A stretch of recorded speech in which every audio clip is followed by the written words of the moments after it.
ভার্সিটির প্রথম দিনে সিনিয়র আপুদের হাতে র্যাগিংয়ের শিকার হতে হয়েছে সাব্বিরকে। মধ্যবিত্ত পরিবারের সন্তান হচ্ছে সাব্বির। লেখাপড়ায় অনেক ভালো, তাই টপ রেজাল্ট করে ঢাকা বিশ্ববিদ্যালয়ে চান্স পেয়েছে। দেখতে মাশাল্লাহ পুরো চকলেট বয়। উজ্জ্বল ফর্সা গায়ের রং, যে কোনো মেয়ে প্রথম দেখাতেই ক্রাশ খেয়ে যাবে। এবার গল্পে ফেরা যাক। এই ছেলে সিনিয়রদের কিভাবে সম্মান করতে হয় জানো না? দেখতে তো পুরোই হাবাগোবা, মনে হচ্ছে ভাজা মাছটাও উল্টে খেতে জানে না। ভার্সিটিতে প্রথম দিনে সেই সিনিয়রদের সাথে বেয়াদবি করলি? ওদের কথা শুনে সাব্বির নিজের কাঁধের ব্যাগটা ঠিক করতে করতে বলে, আমি আপনাদের কখনো অসম্মান করলাম? এই ছেলে আপনার মুখে মুখে তর্ক করা হচ্ছে। ভার্সিটির প্রথম দিন সিনিয়রদেরকে সালাম দিতে হয়, জানিস না তুই? এই ভার্সিটিতে থাকতে হলে আমরা যা বলবো তাই শুনতে হবে, আর প্রতিদিনই এসে আমাদের আগে সালাম দিতে হবে। ভার্সিটিতে থাকতে হলে আপনাদের কথা শুনে চলতে হবে কেন? ভার্সিটি তো কারোর ব্যক্তিগত সম্পত্তি না। সবাই এখানে লেখাপড়া করার জন্য এসেছে। এখানে সবার সমান অধিকার আছে। তাহলে আমি আপনাদের কথা শুনে চলবো কেন? সাব্বিরের কথা শুনে বৃষ্টি ওদের টিমের লিডার মারিয়াকে বলল, দেখেছিস মারিয়া, এই ছেলের কত সাহস, তোর সামনে বেয়াদবি করছে, আর তুই কিছু না বলে চুপ করে আছিস। এই ছেলেকে শাস্তি দিতে হবে। মারিয়া তার হিমিকা, অসম্ভব সুন্দর একটা মেয়ে, পুরো ভার্সিটির ক্রাশ গার্ল।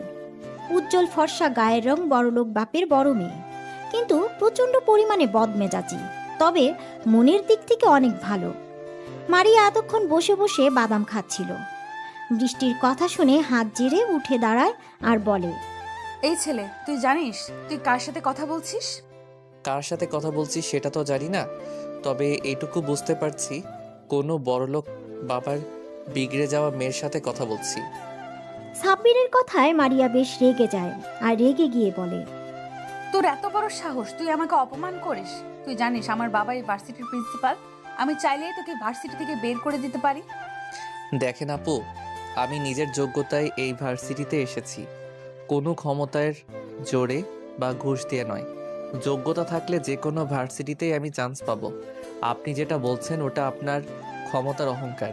এভাবে নিজের ক্ষমতাটাকে অপব্যবহার না করে সেটাকে কোনো ভালো কাজে লাগান। এমন অনেক স্টুডেন্ট আছে যারা জীবনে অনেক কিছু করতে চায়, শুধু সামর্থ্যের অভাবে করতে পারে না। আপনার যদি এতই ক্ষমতা থাকে তাহলে সেই সমস্ত স্টুডেন্টদেরকে ভার্সিটিতে অ্যাডমিশন করিয়ে দিন।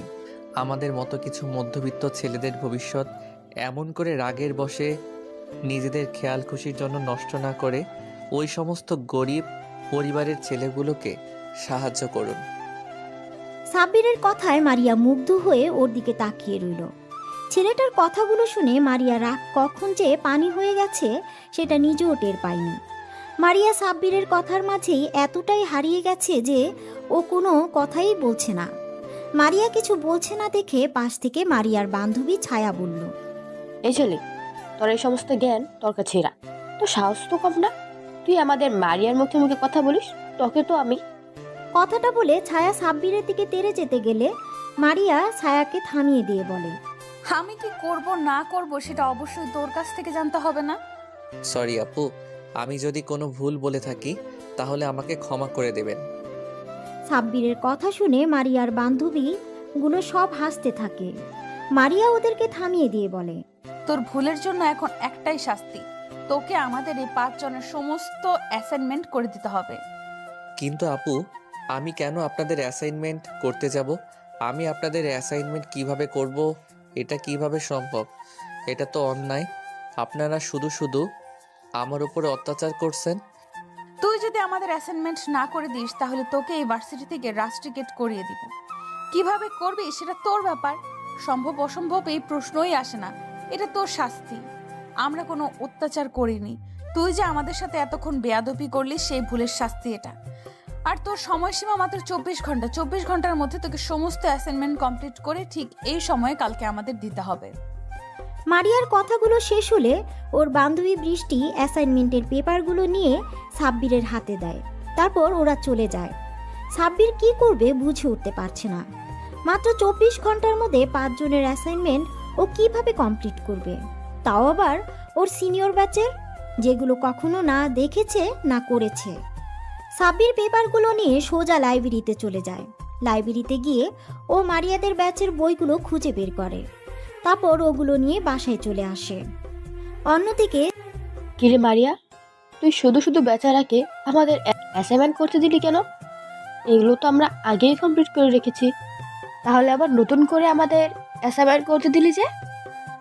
ফার্স্ট ইয়ারের স্টুডেন্ট সিনিয়র ব্যাচেলর অ্যাসাইনমেন্ট করতে দিয়েছে 24 ঘন্টার মধ্যে, তাও আবার 5 জনের অ্যাসাইনমেন্ট, যেটা করা অসম্ভব। কিন্তু ও এটা করার আপ্রাণ চেষ্টা করবে, কারণ ওর মতো ফকিরনির বাচ্চার কোনো যোগ্যতা নেই ভার্সিটিতে থাকার।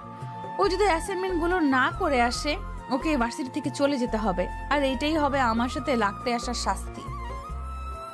মারিয়ার সাথে যে লাগতে আসবে তাকে শাস্তি পেতে হবে।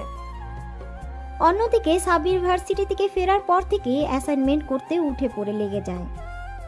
কি হলো আপু, সকালে ঘুম থেকে উঠতে লেট হলো বলে না খেয়ে ভার্সিটি চলে গেলাম, আবার ভার্সিটিতে গিয়ে ক্লাস না করে চলে এলি। এসব কিছু না খেয়ে সে কখন থেকে কি সব করছিস? কি লিখছিস এগুলো তুই? একটু তো খেয়ে নে, দেখ দুপুর 12টা পার হয়ে গেছে, তুই এখনো কিছু খাসনি। এভাবে থাকলে তো তুই অসুস্থ হয়ে পড়বি। উফ আম্মু বিরক্ত করো না তো, আমি অ্যাসাইনমেন্ট করছি, এগুলো খুব জরুরি। কাজটা শেষ করেই আমি খেতে আসছি, তুমি যাও। আচ্ছা ঠিক আছে, তাড়াতাড়ি আয়, আমি গেলাম। পরদিন ভার্সিটিতে মারিয়া ওর লেডি গ্যাং নিয়ে অপেক্ষা করছে। কি রে, ওই ছোট্ট বাচ্চাটা এখনো এলো না তো? বৃষ্টির কথায় বিরক্ত হয়ে ছায়া বলল, উফ গাধি, তোরা এই বিরক্তকর কথা বন্ধ করবি? হর্দ কথা বাচ্চা, এই বাচ্চাটা আবার কে? কেন, বাচ্চাটাকে বুঝতে পারছিস না? আরে কালকের ওই ছেলেটা যাকে আমরা অ্যাসাইনমেন্ট করতে দিয়েছি, কালকে ওর সাথে এত ঝগড়া করলি, কিন্তু নামটাই তো কেউ জিজ্ঞেস করলি না। ওর তো এখন অ্যাসাইনমেন্ট দেওয়ার কথা, কিন্তু এখনো তো এলো না। সেজন্যই বলছি বাচ্চাটা এখনো এলো না যে। হ্যাঁ, আসলেই তো বাচ্চা। ছায়ার কথাটা শেষ করার আগেই সাব্বির ওদের সামনে এসে অ্যাসাইনমেন্টগুলো এগিয়ে দিয়ে বলল, আসসালামু আলাইকুম আপুরা, এই নিন আপনাদের অ্যাসাইনমেন্ট। সাব্বিরের কথায় ওরা 5 জনে অবাক হয়ে যায়। আর ছায়া বলে, এই ছেলে 24 ঘন্টার মধ্যে সিনিয়র ব্যাচের অ্যাসাইনমেন্ট করা অসম্ভব, তাহলে তুমি কিভাবে করলা? নিশ্চয়ই ভুলভাল লিখে নিয়ে এসেছো। পাশ থেকে বৃষ্টি বলল, এই কেউ অ্যাসাইনমেন্টগুলো নিয়ে দেখতো সব ঠিক আছে কিনা। ছায়া সাব্বিরের হাত থেকে অ্যাসাইনমেন্টগুলো নিয়ে দেখতে লাগলো। কিছুক্ষণ বেশ ভালোভাবে দেখে বুঝতে পারলো সব একদম ঠিক আছে। তখন ছায়া অবাক হয়ে মারিয়াকে বলল, মারিয়া, এই তো দেখছি সব একদম ঠিক করেছি। এই ছেলে, তোমার নাম কি? জি, আজমাইন হোসেন সাব্বির। মারিয়া এতক্ষণ চুপ ছিল, কিন্তু সাব্বিরের নাম শুনে অবাক হয়ে যায়। তারপর ওকে প্রশ্ন করে, আজমাইন হোসেন সাব্বির মানে? হ্যাঁ আপু, এটাই আমার বাবা মায়ের দেওয়া নাম। আচ্ছা, তোকে কি সবাই টিউশনি সাব্বির ডাকতো? না মানে তুই কি আগে অনেকগুলো টিউশনি করাতি? হ্যাঁ আমি টিউশনি পড়াতাম, কিন্তু আপনি কিভাবে জানলেন? সাব্বিরের কথা শুনে মারিয়া একটা তাচ্ছিলের হাসি দিয়ে বলে, আমি নীলার বড় আপু। মারিয়া কথাটা বলেই সেখান থেকে চলে যায়। আর সাব্বির মারিয়ার চলে যাওয়ার দিকে অবাক চোখে তাকিয়ে রইল। ও বিশ্বাসই করতে পারছে না যে মারিয়া নীলার বড় আপু। আজ এতগুলো দিন পর এক্স গার্লফ্রেন্ডের নাম শুনে সাব্বির কি বলবে, ওর কি রিয়াকশন করা দরকার সেটাও জানা না। মারিয়া চলে যাওয়ার দিকে ওর বান্ধবীগুলো ওকে ডাকতে ডাকতে চলে যায়। সাব্বির কিছুক্ষণ সেখানে দাঁড়িয়ে থেকে ওদের চলে যাওয়ার দিকে তাকিয়ে থেকে নিজের ক্লাসে চলে যায়। সাব্বিরের ক্লাসে মনোযোগ দিতে পারছে না, বারবার কিছুক্ষণ আগের ঘটনা মাথায় ঘুরপাক খাচ্ছে। মারিয়া নীলার বড় আপু, কিছু একটা ভেবে দীর্ঘশ্বাস ফেলে সাব্বির সেদিনকার মতো কোনো মতে ক্লাস করে সাব্বির বাসায় চলে যায়। দেখতে দেখতে বেশ অনেক কয়েকটা দিন কেটে যায়। এই কয়েকদিন সাব্বির আর মারিয়াদের সামনে যায়নি। তারপর হঠাৎ একদিন ভার্সিটিতে কিছু ছেলে মিলে একটা মেয়েকে ডিস্টার্ব করছিল। সবাই সেখানে নীরব দর্শকের মতো দাঁড়িয়ে বিষয়টা দেখছিল, কেউ কোনো প্রতিবাদ করছে না। হঠাৎ ছেলেগুলোর মধ্যে একটা ছেলে মেয়েটার ওড়না নিয়ে নেয়। দূর থেকে বিষয়টা সাব্বির লক্ষ্য করতেই রাগে ওর মাথাটা ফেটে যায়। সাব্বির ঝড়ের গতিতে ছেলেগুলোর সামনে গিয়ে ওড়না হাতে থাকা ছেলেটার বুকে একটা লাথি মেরে হাত থেকে ওড়নাটা নিয়ে মেয়েটাকে গড়িয়ে দেয়। বাকি ছেলেগুলো একসাথে সাব্বিরের দিকে তেড়ে আসে ওকে মারতে। উপায় না পেয়ে সাব্বির ওদের সাথে মারপিট করতে থাকে, কিন্তু সাব্বির একা অতগুলো ছেলের সাথে পেরে উঠছিল না। হঠাৎ কোনো একটা ছেলে চাকু নিয়ে সাব্বিরের দিকে তেড়ে আসে। তারপর আর কিছু বোঝা ওঠার আগেই সাব্বিরের পেটে ঢুকিয়ে দেয়। এমন একটা দৃশ্য দেখে চারপাশটা স্তব্ধ হয়ে যায়। ভার্সিটিতে গন্ডগোল দেখে অনেক আগেই প্রিন্সিপাল পুলিশকে ফোন দিয়েছিল। সাব্বিরকে চাকু মারার পর পুলিশের গাড়ি ভার্সিটির মধ্যে ঢুকে পড়ে। তারপর ভিড় ঠেলে ছেলেগুলো পালিয়ে যাওয়ার আগেই ওদের ধরে ফেলে। সাব্বির পেটে হাত দিয়ে মাটিতে লুটিয়ে পড়ে। ক্ষত স্থান অঝরে রক্ত পড়ছে। সাব্বির পড়ে যেতে কোথা থেকে যেন মারিয়া ছুটে আসে। সাব্বির বলে চিৎকার দিয়ে দৌড়ে ওর কাছে চলে আসে। ততক্ষণে সাব্বির তীব্র যন্ত্রণায় কাতরাচ্ছে। মারিয়া গিয়ে ওর মাথাটা নিজের কোলের উপরে নিয়ে কান্না করে দেয় আর বলে, সাব্বির, এই সাব্বির, কিচ্ছু হবে না তোমার। প্লিজ কেউ আমাকে একটু হেল্প করেন, ওকে হসপিটালে নিয়ে যেতে হবে। প্লিজ কেউ একটু অ্যাম্বুলেন্স ডাকো। কথাগুলো বলতে বলতে ভার্সিটিতে অ্যাম্বুলেন্স ঢুকে পড়ে। সাথে সাথে কতগুলো ওয়াচ বয় এসে সাব্বিরকে অ্যাম্বুলেন্সে উঠিয়ে দেয়। তারপর হসপিটালে নিয়ে যায়। ওরা আধ ঘন্টার মধ্যেই হসপিটালে চলে আসে। তারপর ভিতরে আসতেই সাব্বিরকে স্ট্রেচারে করে অপারেশন থিয়েটারের দিকে নিয়ে যাচ্ছিল। তখনই মারিয়া সাব্বিরের হাত ধরে কান্না করে বলে, তোমার কিছু হবে না সাব্বির, প্লিজ চোখ খোলো প্লিজ। সাব্বিরকে অপারেশন থিয়েটারে নিয়ে যায়। মারিয়া ঢুকতে গেলেই নার্স আটকে দেয় আর বলে, ম্যাম, আপনি কেবিনে ঢুকতে পারবেন না। অপারেশন থিয়েটারে কেউ অ্যালাউ নয়। আপনি আমার সাথে আসুন, কিছু ডকুমেন্টে আপনার সাইন লাগবে। নার্সের কথাতে মারিয়া নির্দ্বিধায় রিসিপশনে চলে যায় আর কিছু পেপার নিয়ে মারিয়ার সামনে দেয় আর বলে, ম্যাম, এখানে একটা সাইন করে দিন। আপনার সাইন ছাড়া আমরা ট্রিটমেন্ট শুরু করতে পারবো না। কিন্তু এগুলো কিসের পেপার? দেখুন ম্যাম, আপনার হাজবেন্ডের অবস্থা ভালো নয়, তাই এই এগ্রিমেন্ট পেপারে আপনাকে সাইন করতে হবে। ট্রিটমেন্ট চলাকালীন সময় আপনার হাজবেন্ডের কিছু হয়ে গেলে হসপিটাল কর্তৃপক্ষ দায়ী থাকবে না। ম্যাম, তাড়াতাড়ি সাইনটা করুন, ওনার অবস্থা খুবই খারাপ, লেট করা ঠিক হবে না। নার্সের মুখে হাজবেন্ড কথাটা শুনে মারিয়া অবাক হয়ে গেছে। তাও কিছু না ভেবেই পেপারে সাইন করে দিয়ে আবার দৌড়ে অপারেশন থিয়েটারের সামনে চলে যায়। মারিয়া হাউমাউ করে কান্না করছে। এর মাঝে মারিয়ার বান্ধবীরা চলে আসে। মারিয়াকে কান্না করতে দেখে ছায়া বলে, মারিয়া দোস্ত প্লিজ কান্না করিস না, দেখ সাব্বিরের কিচ্ছু হবে না। এবার সাব্বিরের আম্মু আব্বু কান্না করতে করতে হসপিটালে আসেন।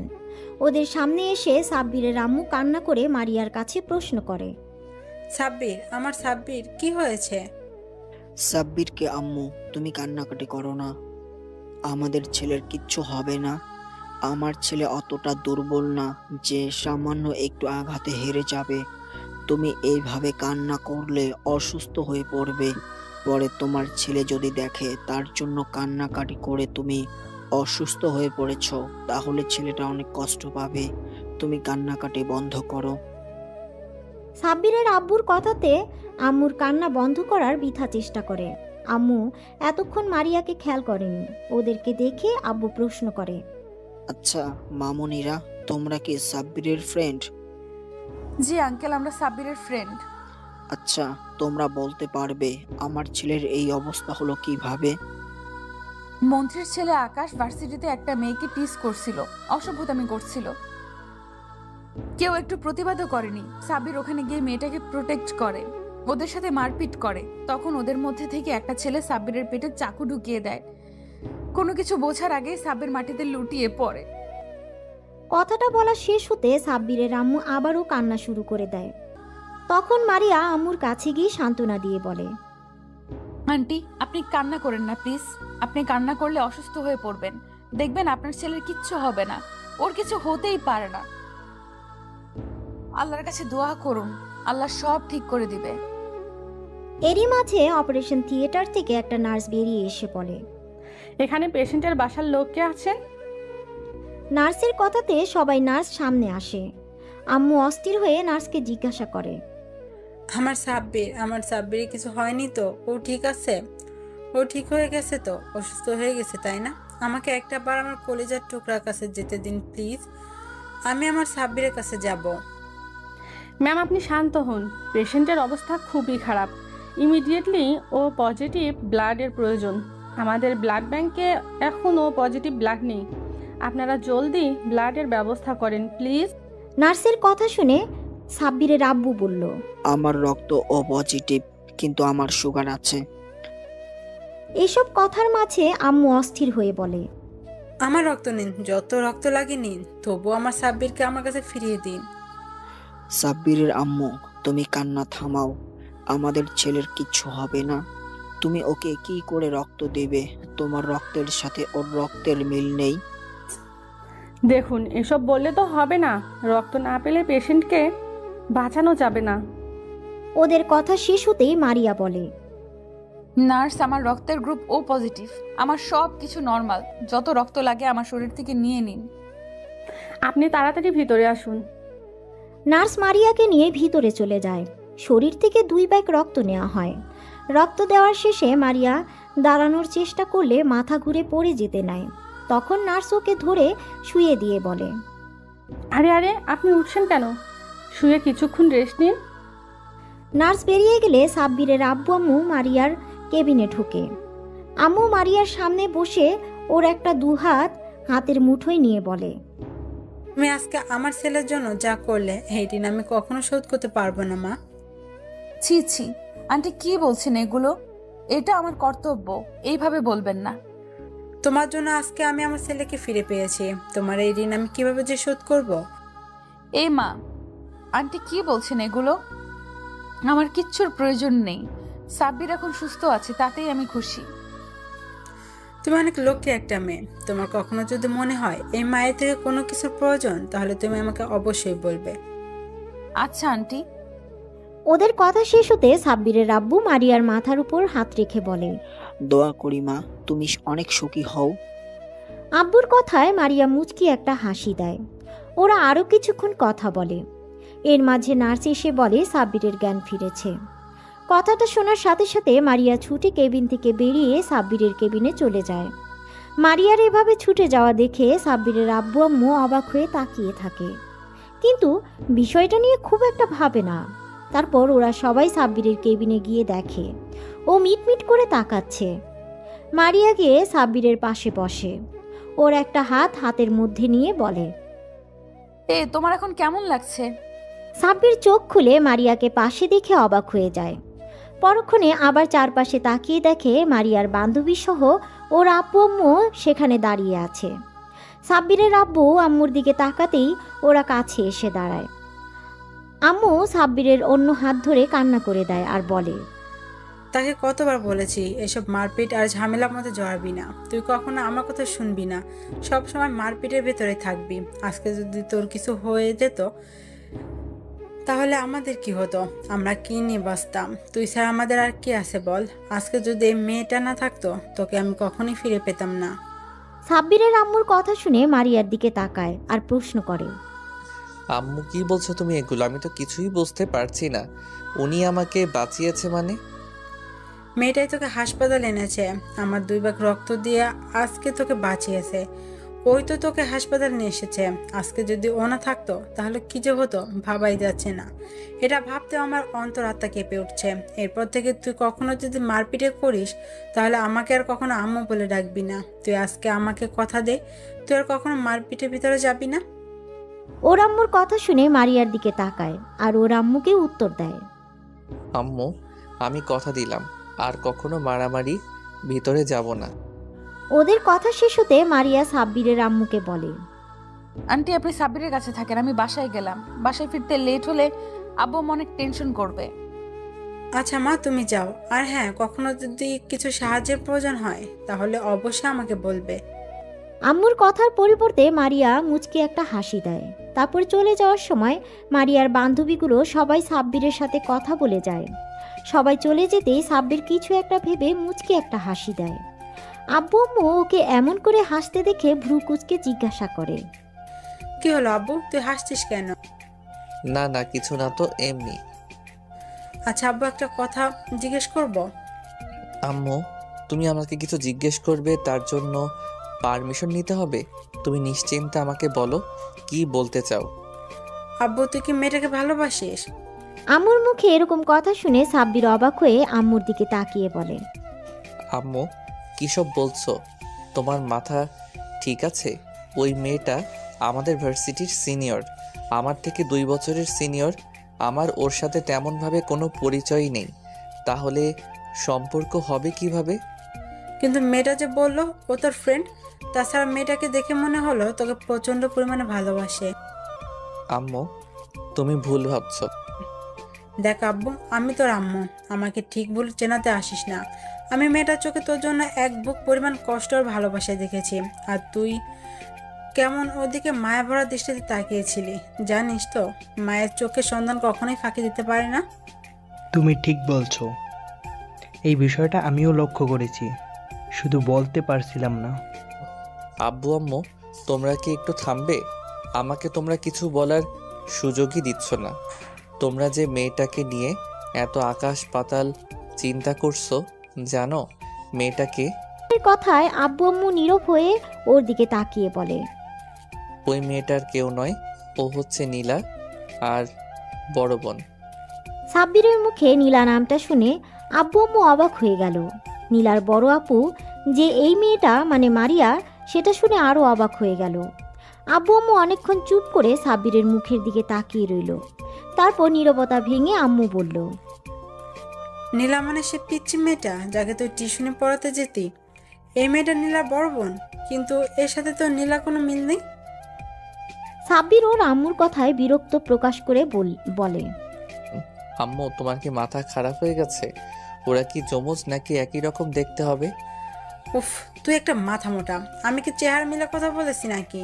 আমি বলতে চেয়েছি নীলা অহংকারী, বদমেজাজি আর জেদি একটা মেয়ে। শুধু নিজের জেদটাকে ধরে রাখতে তোর সাথে মিথ্যা ভালোবাসা অভিনয় করে তোকে মৃত্যুর মুখে ঠেলে দিয়েছিল, আর সেই মেয়ের বড় বোনে আজকে তোকে মৃত্যুর পর থেকে বাঁচিয়ে আনলো। সাব্বিরের আম্মুর কথা শুনে মুচকি একটা হাসি দেয়। পরক্ষণে আবার ওর আম্মুর মুখে এমন কিছু শুনে যা শোনার জন্য মোটেও প্রস্তুত ছিল না। তবে যাই বলো না কেন, সাব্বির আব্বু, মেয়েটাকে কিন্তু আমাদের সাব্বিরের সাথে খুব সুন্দর মানাবে। যদিও সাব্বির থেকে 1 বছর সিনিয়র, তাতে কি, মেয়েটাকে আমার বেশ পছন্দ হয়েছে। অহংকার নীলার থেকে তো ভালোই। আচ্ছা ঠিক আছে, অনেক কথা বলা হয়েছে। ছেলেটা এত বড় একটা ঝড় গেল, এখন আর কথা না বলে ওকে রেস্ট নিতে দাও, আর তুমি বাইরে চলো। আব্বু আম্মু কেবিন থেকে বেরিয়ে যায়, আর সাব্বির সেই পুরনো দিনের ভাবনাতে ডুব দেয়। দেখতে দেখতে 2টা দিন কেটে যায়। এই 2টা দিন সাব্বিরকে হসপিটালে থাকতে হয়েছিল। আজকে সাব্বিরকে ডিসচার্জ করা হবে। যাওয়ার আগে ক্ষত স্থানের ড্রেসিং করার জন্য একটা নার্স এলো। তারপর নার্স কিছু একটা ভেবে বলতে লাগলো, আচ্ছা, আপনার স্ত্রী তো আর এলো না, উনি কি অসুস্থ নাকি? নার্সের কথা শুনে সাব্বির যেন আকাশ থেকে পড়ল। ভাবছে ওর আবার বউ আসলো কোথা থেকে, সেখানে এখন অবধি বিয়েটাই করলো না, সেখানে আবার বউ। সাব্বির অবাক হয়ে বলল, আমার বউ মানে? কেন, সেদিন ম্যাডামই তো আপনাকে হসপিটালে আনলো, ব্লাড দিল, এমনকি এগ্রিমেন্ট পেপারে সাইন করলো। সত্যি ভাগ্য করে এমন একটা বউ পেয়েছেন। উনি যদি আপনাকে হসপিটালে আনতে আর কয়েক মিনিট লেট করতো, তাহলে হয়তো আর আপনাকে বাঁচানো যেত না। তাছাড়া ম্যাডাম যে পরিমাণে কান্না করেছে আপনি ভাবতেও পারবেন না। যতক্ষণ আপনার ট্রিটমেন্ট হয়েছে ততক্ষণ উনি পাগলের মতো কান্না করেছে। আপনার জন্য যে পরিমাণে পাগলামি করছিল তাতে তো স্পষ্ট বোঝা যায় উনি আপনার স্ত্রী আর আপনাকে প্রচণ্ড পরিমাণে ভালোবাসে। নার্সের কথা শুনে সাব্বিরের অবাকের উপর অবাক হচ্ছে। ভাবতেই পারছে না ওরই এক্স গার্লফ্রেন্ডের বড় বোন নাকি ওর জন্য কান্না করেছে, এমনকি ওর জন্য এত কিছু করেছে। সাব্বিরের মনে এখন একটা প্রশ্নই ঘুরপাক খাচ্ছে, আর সেটা মারিয়া ওর জন্য এত কিছু কেন করেছে। তাহলে কি আম্মু যেটা বলল সেটাই সত্যি? কিন্তু সেটা কিভাবে সম্ভব? সাব্বির বারবার নিজেকে প্রশ্ন করছে। নার্সের ড্রেসিং করা হয়ে গেলে চলে যাচ্ছিল, কিন্তু কিছু একটা মনে করে আবার ফিরে এসে বলল, আর হ্যাঁ, দোয়া করি আপনারা দুজন অনেক সুখী হন। জানেন তো, লাইফ পার্টনার হিসেবে এমন কাউকে পাওয়াটা অনেক ভাগ্যের ব্যাপার। তাকে সবসময় ভালোবাসার মানুষটাকে আগলে রাখবেন। সাব্বিরকে ডিসচার্জ করা হলে ও আব্বু আম্মুর সাথে বাসায় ফিরে আসে। দেখতে দেখতে আরও 1 সপ্তাহ কেটে যায়। এর মাঝে মারিয়া একবারও সাব্বিরের খোঁজ খবর নেয়নি। পুরো 1 মাস লেগে গেল সাব্বির সুস্থ হতে। আর সুস্থ হতে ভার্সিটিতে যাবে বলে ঠিক করে। সাব্বির রেডি হয়ে আম্মুকে বলে ভার্সিটির উদ্দেশ্যে বেরিয়ে পড়ে। তারপর ক্যাম্পাসে এসে সাব্বির বারবার এদিক ওদিক মারিয়াকে খুঁজছিল। কেন জানি না, সাব্বির এই 1টা মাস মারিয়াকে অনেক মিস করেছে। বারবার শুধু মারিয়ার মায়াবী মুখ ওর চোখের সামনে ভেসে উঠেছে। অনেকক্ষণ মারিয়াকে খুঁজেও যখন পেল না, তখন হতাশ হয়ে ক্লাসে চলে যায়। তারপর ক্লাস করতে থাকে।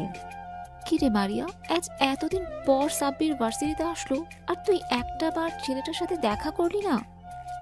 এই কয়টা দিন তো পাগল হয়ে গিয়েছিলি ওকে দেখতে না পেয়ে, আর আজকে যখন ও এসেছে একটা বার ওর সামনেও যাচ্ছিস না। দেখলাম ও তোকে অনেকক্ষণ যাবৎ খুঁজছিল, অবশেষ না পেয়ে মুখটা মলিন করে ক্লাসে চলে গেল। ওদের কথা শুনে মারিয়া মলিন সুরে বলে, আমি কিভাবে ওর সামনে যাব বলতে পারিস? সাব্বির নিশ্চয়ই এখন আমাকে ঘৃণা করে। আজব তো, তোকে ঘৃণা করবি কেন? কারণ আমি যে নীলার বোন, এটা জানার পর থেকে সাব্বির নিশ্চয়ই আমাকে ঘৃণা করে। সাব্বির হয়তো ভাবে আমিও নীলার মতো অহংকারী, বদমেজাজি আর প্রতারক।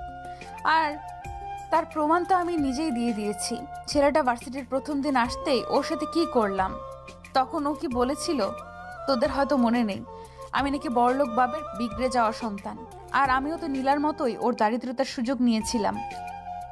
ছেলেটা যে কয়টা দিন হলো ভার্সিটিতে আসছে, আমি প্রত্যেকটা দিন ওর সাথে রাফ বিহেভ করেছি। দেখ মারিয়া, আমরা সবসময় যেটা ভাবি সেটা কিন্তু হয় না। তুই কি জানিস আমরা নিজেরাই নিজেদের শত্রু? যে বিষয়টা নিয়ে আমরা ভয়ে থাকি সেই বিষয়টা নিয়ে আমরা এতটাই চিন্তা করে ফেলি যে যেটা হবার নয় সেটাও কল্পনায় চলে আসে। তারপর সেটার সম্মুখীন হবার সাহসও হয় না আমাদের। এভাবে ভুলভাল চিন্তাভাবনা বাদ দিয়ে সাব্বিরের সাথে দেখা করে কথা বল। ছেলেটার উপর দিয়ে এতটা ধকল গেছে, ওকে জিজ্ঞেস কর এখন কেমন আছে। ওকে একটু সময় দে। আর তোর জন্য যদি ওর মনে কোনো নেগেটিভ চিন্তাভাবনা থাকে তাহলে সেটা দূর করার চেষ্টা কর। ভার্সিটিতে এসেই ও প্রথমে তোকে খুঁজছিল আর তুই ওকে এড়িয়ে যেতে চাইছিস। বৃষ্টির কথাগুলো মারিয়া মনোযোগ দিয়ে শুনল।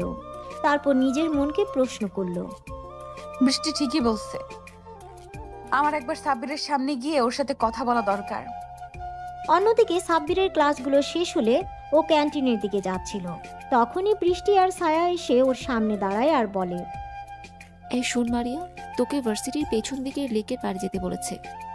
মারিয়া নামটা শুনে সাব্বিরের মুখে হাসির রেখা ফুটে ওঠে। তখন ও বলে, মারিয়া আপু আমাকে ডেকেছে, কিছু বলবে আমাকে? তোর সমস্যা কি বলতো? এত বেশি বুঝিস কেন সব বিষয়ে? তোকে না বললাম মারিয়া ডাকছে, তুই সেখানে না গিয়ে আমাদের প্রশ্ন করছিস। যে ডেকেছে তার থেকে শোন। সাব্বির আর এক মুহূর্ত সেখানে না থেকে ওখান থেকে ছুটে ভার্সিটির পেছনের দিকে লেকের পাড়ে চলে আসে। আসতেই খেয়াল করে মারিয়া একটা বেঞ্চে বসে আছে। মারিয়ার কোমর ছাড়িয়ে লম্বা চুলগুলো এলোমেলো বাতাস অবাধ্য বিচরণ করছিল। এতদিন পর মারিয়াকে দেখে সাব্বির একটা ঘোরের মধ্যে চলে যায়। ও গুটি গুটি পায়ে হেঁটে মারিয়ার পাশে গিয়ে বসে পড়ে। এতগুলো দিন পর সাব্বিরকে দেখে মারিয়ার ভেতরে অজানা শিহরণ খেলে গেল। মারিয়ার বুকের মাঝে নীল সমুদ্রের উথাল পাথাল ঢেউ বইতে শুরু করলো। মারিয়া লজ্জা মিশ্রিত এক চাহনিতে সাব্বিরের দিকে তাকায়। দেখে সাব্বির একটা ঘোর লাগা দৃষ্টিতে ওর দিকে তাকিয়ে আছে। সাব্বিরের নেশালো চাহনিতে মারিয়ার লজ্জাটা বেড়ে দ্বিগুণ হয়ে গেল। মারিয়া লজ্জা পেয়ে চোখ জোড়া নামিয়ে নিয়ে হালকা কাশি দেয়। কাশির আওয়াজে সাব্বিরের ঘোর কাটে আর আমতা আমতা করে বলে, মানে না, আসলে কেমন আছেন আপু? মারিয়া লজ্জা পেলেও সাব্বিরের মুখে আপু ডাকটা কেন জানি সহ্য করতে পারল না। মারিয়া রেগে আগুন হয়ে গেল আর বলল, ওই কুত্তা, বান্দর, বিলাই, হনুমান, হাতি, গন্ডার, মাথা মোটা, খাটাস, উল্লুক, ফাল্লুক, আমি তোর কোন জন্মের আপু? এমন ভাবে আপু বলছিস যেন আমি তোর মায়ের পেটের আপু। খবরদার, আর কখনো যদি আমাকে আপু বলে ডেকেছিস তাহলে তোর খবর করে ছেড়ে দিব, কুত্তা, বলে রাখলাম। মারিয়ার আগে ফুঁসতে লাগলো। সাব্বির আবুলের মতো মারিয়ার রাগী চেহারার দিকে তাকিয়ে ভাবতে লাগলো, আপু, আপনি তো আমার 2 বছরের সিনিয়র, তাহলে আপনাকে আপু ডাকবে না তো কি ডাকবো? কি বলে ডাকবি মানে? আমার একটা সুন্দর নাম আছে, তুই জানিস না? এখন থেকে আমার নাম ধরে ডাকবি। আর কি আপনি আপনি লাগিয়ে রেখেছিস? হ্যাঁ, কিন্তু আপনি তো আমার থেকে বড়, আপনার নাম ধরে ডাকলে সবাই বিষয়টা কিভাবে নিবে? আর আপনি বলে না ডাকলে সেটা তো বেয়াদবি হয়ে যাবে।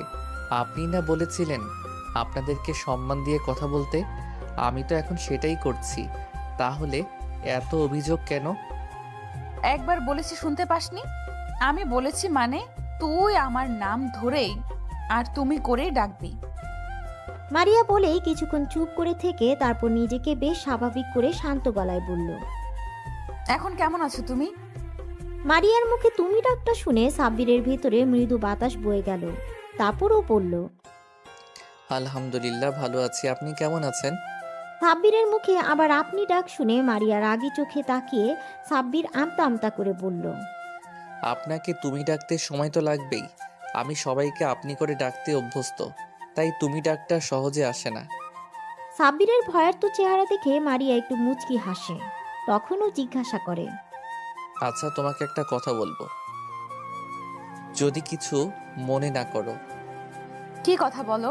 আর মনে করার কি আছে? আমি তোমার কোনো কথাতেই কিছু মনে করব না, তুমি নির্দ্বিধায় বলো। তুমি তো নীলার আপু, অথচ নীলার স্বভাবের সাথে তোমার কোনো মিল নেই। দুজনে দুই মুদ্রার উল্টো পিঠ। তুমি এতটা আলাদা কেন? এই প্রশ্নটা আমার মনে বারবার ঘুরপাক খাচ্ছে। এর জন্য তুমি এতটা ভয় পাচ্ছিলে? তবে হ্যাঁ, তুমি কথাটা ঠিক বলেছ। আমি আর নীলা দুজনেই দুই রকম। নীলার সাথে আমার কোনো মিল নেই। নীলার অতিরিক্ত অহংকার করত। ওর এই অহংকার আর জেদের জন্যই হয়তো ওকে শাস্তি পেতে হয়েছে। শাস্তি পেয়েছে মানে? কি বলছো তুমি? আমি তো কিছুই বুঝতে পারছি না। নীলা তোমার সাথে যেটা করেছে ঠিক এইরকম ভাবে আরো অনেক ছেলের সাথে এইরকম করেছে। কিন্তু ওই যে কথায় আছে না, পাপের ঘড়া পূর্ণ হয়ে গেলে পাপের শাস্তি হবেই হবে। নীলার এমন কাজে অনেক ছেলেই ওর উপর ক্ষিপ্ত ছিল। তারপর ও যখন মন্ত্রীর ছেলে আকাশের একটা ফ্রেন্ডের সাথে ঠিক একইভাবে গেমের অভিনয় করে, তখন আকাশ অনেক ক্ষিপ্ত হয়ে যায়। এরপর একদিন নীলাকে জোর করে তাকে তুলে নিয়ে গিয়ে ধর্ষণ করে মেরে ফেলে। মারিয়ার এমন কথা শুনে সাব্বিরের পুরো পৃথিবী যেন থমকে গেছে। ও বিশ্বাসই করতে পারছে না নীলা আর নেই। আপনাদের সবার মনে হয়তো প্রশ্ন থাকতে পারে, সাব্বিরের সাথে কি এমন করেছিল নীলা। আসুন তবে আপনাদের সব ঘটনা খুলে বলি। সাব্বির মধ্যবিত্ত পরিবারের ছেলে। সাব্বিরের আব্বু হঠাৎ অসুস্থ হয়ে পড়ায় সেই মুহূর্তে সাব্বিরকে পরিবারের হাল ধরতে হয়েছিল। নীলা ছিল সাব্বিরের প্রথম ছাত্রী। সাব্বির প্রথম থেকেই নীলাকে অনেক স্নেহ করত, কিন্তু নীলার কাছে সেগুলো বিরক্ত লাগত। তারপরে নীলার আব্বু আম্মু সাব্বিরের প্রতি অতিরিক্ত কেয়ার আর ভালো মানসিকতা দেখে নীলা রাগে, হিংসায় আর জেদের জন্য সাব্বিরের সাথে ভালোবাসার নাটক করে। সাব্বির যখন ওর প্রেমের প্রস্তাবে রাজি হচ্ছিল না, তখন নীলা সুইসাইডের নাটক করছিল। ফলস্বরূপ সাব্বিরকে বাধ্য হয়ে রাজি হয়ে যেতে হয়েছিল। তারপরও সাব্বির ওদের সম্পর্কটা নিয়ে খুবই দ্বিধায় ছিল, কারণ নীলা খুবই ছোট ছোট ড্রেস পরতো আর নাইট ক্লাবে গিয়ে অন্য ছেলেদের সাথে পার্টি করত, ড্রিঙ্কস করত। এক কথায় নীলার এরকম চলাফেরা সাব্বিরের মোটেও পছন্দ ছিল না। কিন্তু সাব্বির মানা করলে নীলা ওকে অনেক কথা শুনিয়ে দিত। তারপর একদিন রাতে সাব্বির টিউশনি শেষ করে বাসায় ফেরার পথে দেখে একটা গাড়ির মধ্যে একটা মেয়ে আর একটা ছেলে অন্তরঙ্গ অবস্থায় আছে। সাব্বির দেখেও এড়িয়ে যাচ্ছিল। ঠিক সেই সময় গাড়ির ভেতর থেকে মেয়েটার খুবই বিশ্রী একটা আওয়াজ শুনতে পায়। সাব্বিরের কেন জানি ভয়েসটা খুবই চেনা চেনা লাগছিল। তখনও গাড়ির জানালার কাছে গিয়ে দেখে নীলা একটা ছেলেকে কিস করছে। এসব দেখে সাব্বিরের মাথায় যেন আকাশ ভেঙে পড়ল। সাব্বির বিশ্বাসই করতে পারছিল না যে নীলা এরকম করবে ওর সাথে। নীলা খুবই বাজেভাবে চলাফেরা করলেও এটুকু সাব্বিরের বিশ্বাস ছিল যে ও কখনো এমন কাজ করতে পারে না। কিন্তু সেদিন ওকে এরকম অবস্থায় দেখে সাব্বিরের বলার ভাষা হারিয়ে ফেলেছিল। তারপর সাব্বির গাড়ির দরজায় টোকা দিতেই নীলা ছেলেটাকে ছেড়ে দিয়ে গাড়ির জানালা নামিয়ে দেখে সাব্বির দাঁড়িয়ে আছে। নীলা ড্রিঙ্কস করে পুরো মাতাল হয়ে আছে, ওর কোনো হুঁশই নেই। ও কি করছে জানে না। সাব্বিরকে দেখে নীলা মাতাল অবস্থায় বলে, এই ফকিন্নির বাচ্চা, ছোট লোকের বাচ্চা, তুই এখানে কি করছিস? চলে যা এখান থেকে। আমি আমার বেবির সাথে রোম্যান্স করছি, দেখতে পাচ্ছিস না? ছোট লোকের বাচ্চা। নীলার মুখে এমন কথা শুনে আর চোখের সামনে এসব দৃশ্য দেখে সাব্বির আর নিজেকে কন্ট্রোল করতে পারে না। সাব্বিরের চোখ দিয়ে দু ফোঁটা পানি গড়িয়ে পড়ে। সাব্বিরের চোখের কোণে জমে থাকা পানিটা মুছে নিয়ে চলে যায় আর নীলা ওকে বকা দিতে থাকে। ওই ঘটনার পর বেশ কয়েকটা দিন কেটে যায়। সাব্বির আর নীলার সাথে দেখা করেনি আর ওকে টিউশনিও পড়াতে যায়নি। সাব্বির যোগাযোগ করছে না দেখে নীলার মধ্যে কোনো চিন্তা ভাবনা নেই। নীলার আম্মু প্রতিদিনই সাব্বিরের খোঁজ করে সাব্বির কেন টিউশনি করাতে আসছে না। নীলার আম্মু সাব্বিরকে ফোন দিয়ে টিউশনি পড়াতে অনেক রিকোয়েস্ট করে। আর সেই মুহূর্তে সাব্বিরের টাকার প্রয়োজন ছিল আব্বু ট্রিটমেন্টের জন্য। সাব্বির বাধ্য হয়ে নীলাদের বাসায় যায়। সাব্বির নীলার আম্মুর সাথে বেশ কিছুক্ষণ কুশল বিনিময় করে নীলাকে পড়ানোর জন্য ও রুমে যায়। নীলার রুমে আসতেই ও ভদ্র মেয়ের মতো পড়তে বসে। পড়া শেষ হতেই যখনই সাব্বির চলে আসতে যাবে তখনই নীলা পেছন থেকে সাব্বিরের হাত ধরে বলে, কি হলো, তুমি চলে যাচ্ছ কেন? আর তুমি এই কদিন আমার সাথে কথা বলনি কেন? আমার খোঁজও নেওনি কেন বেবি? নীলার মুখে এই সমস্ত কথা শুনে সাব্বির তাচ্ছিলের একটা হাসি দিয়ে বলে, আমি বামন হয়ে চাঁদ ধরতে পারি না, তাই এই সম্পর্কটা আমার পক্ষে রাখা সম্ভব না। তাছাড়া তোমার তো প্রেমিকের অভাব নেই। তোমার শরীরের খিদে মেটানোর জন্য অনেকেই আছে, সেটা আমি সেদিন নিজের চোখেই দেখেছি। সেদিন গাড়িতে থাকো, আর কোনো কথা বলতে চাই না। ভালো থাকবে তুমি।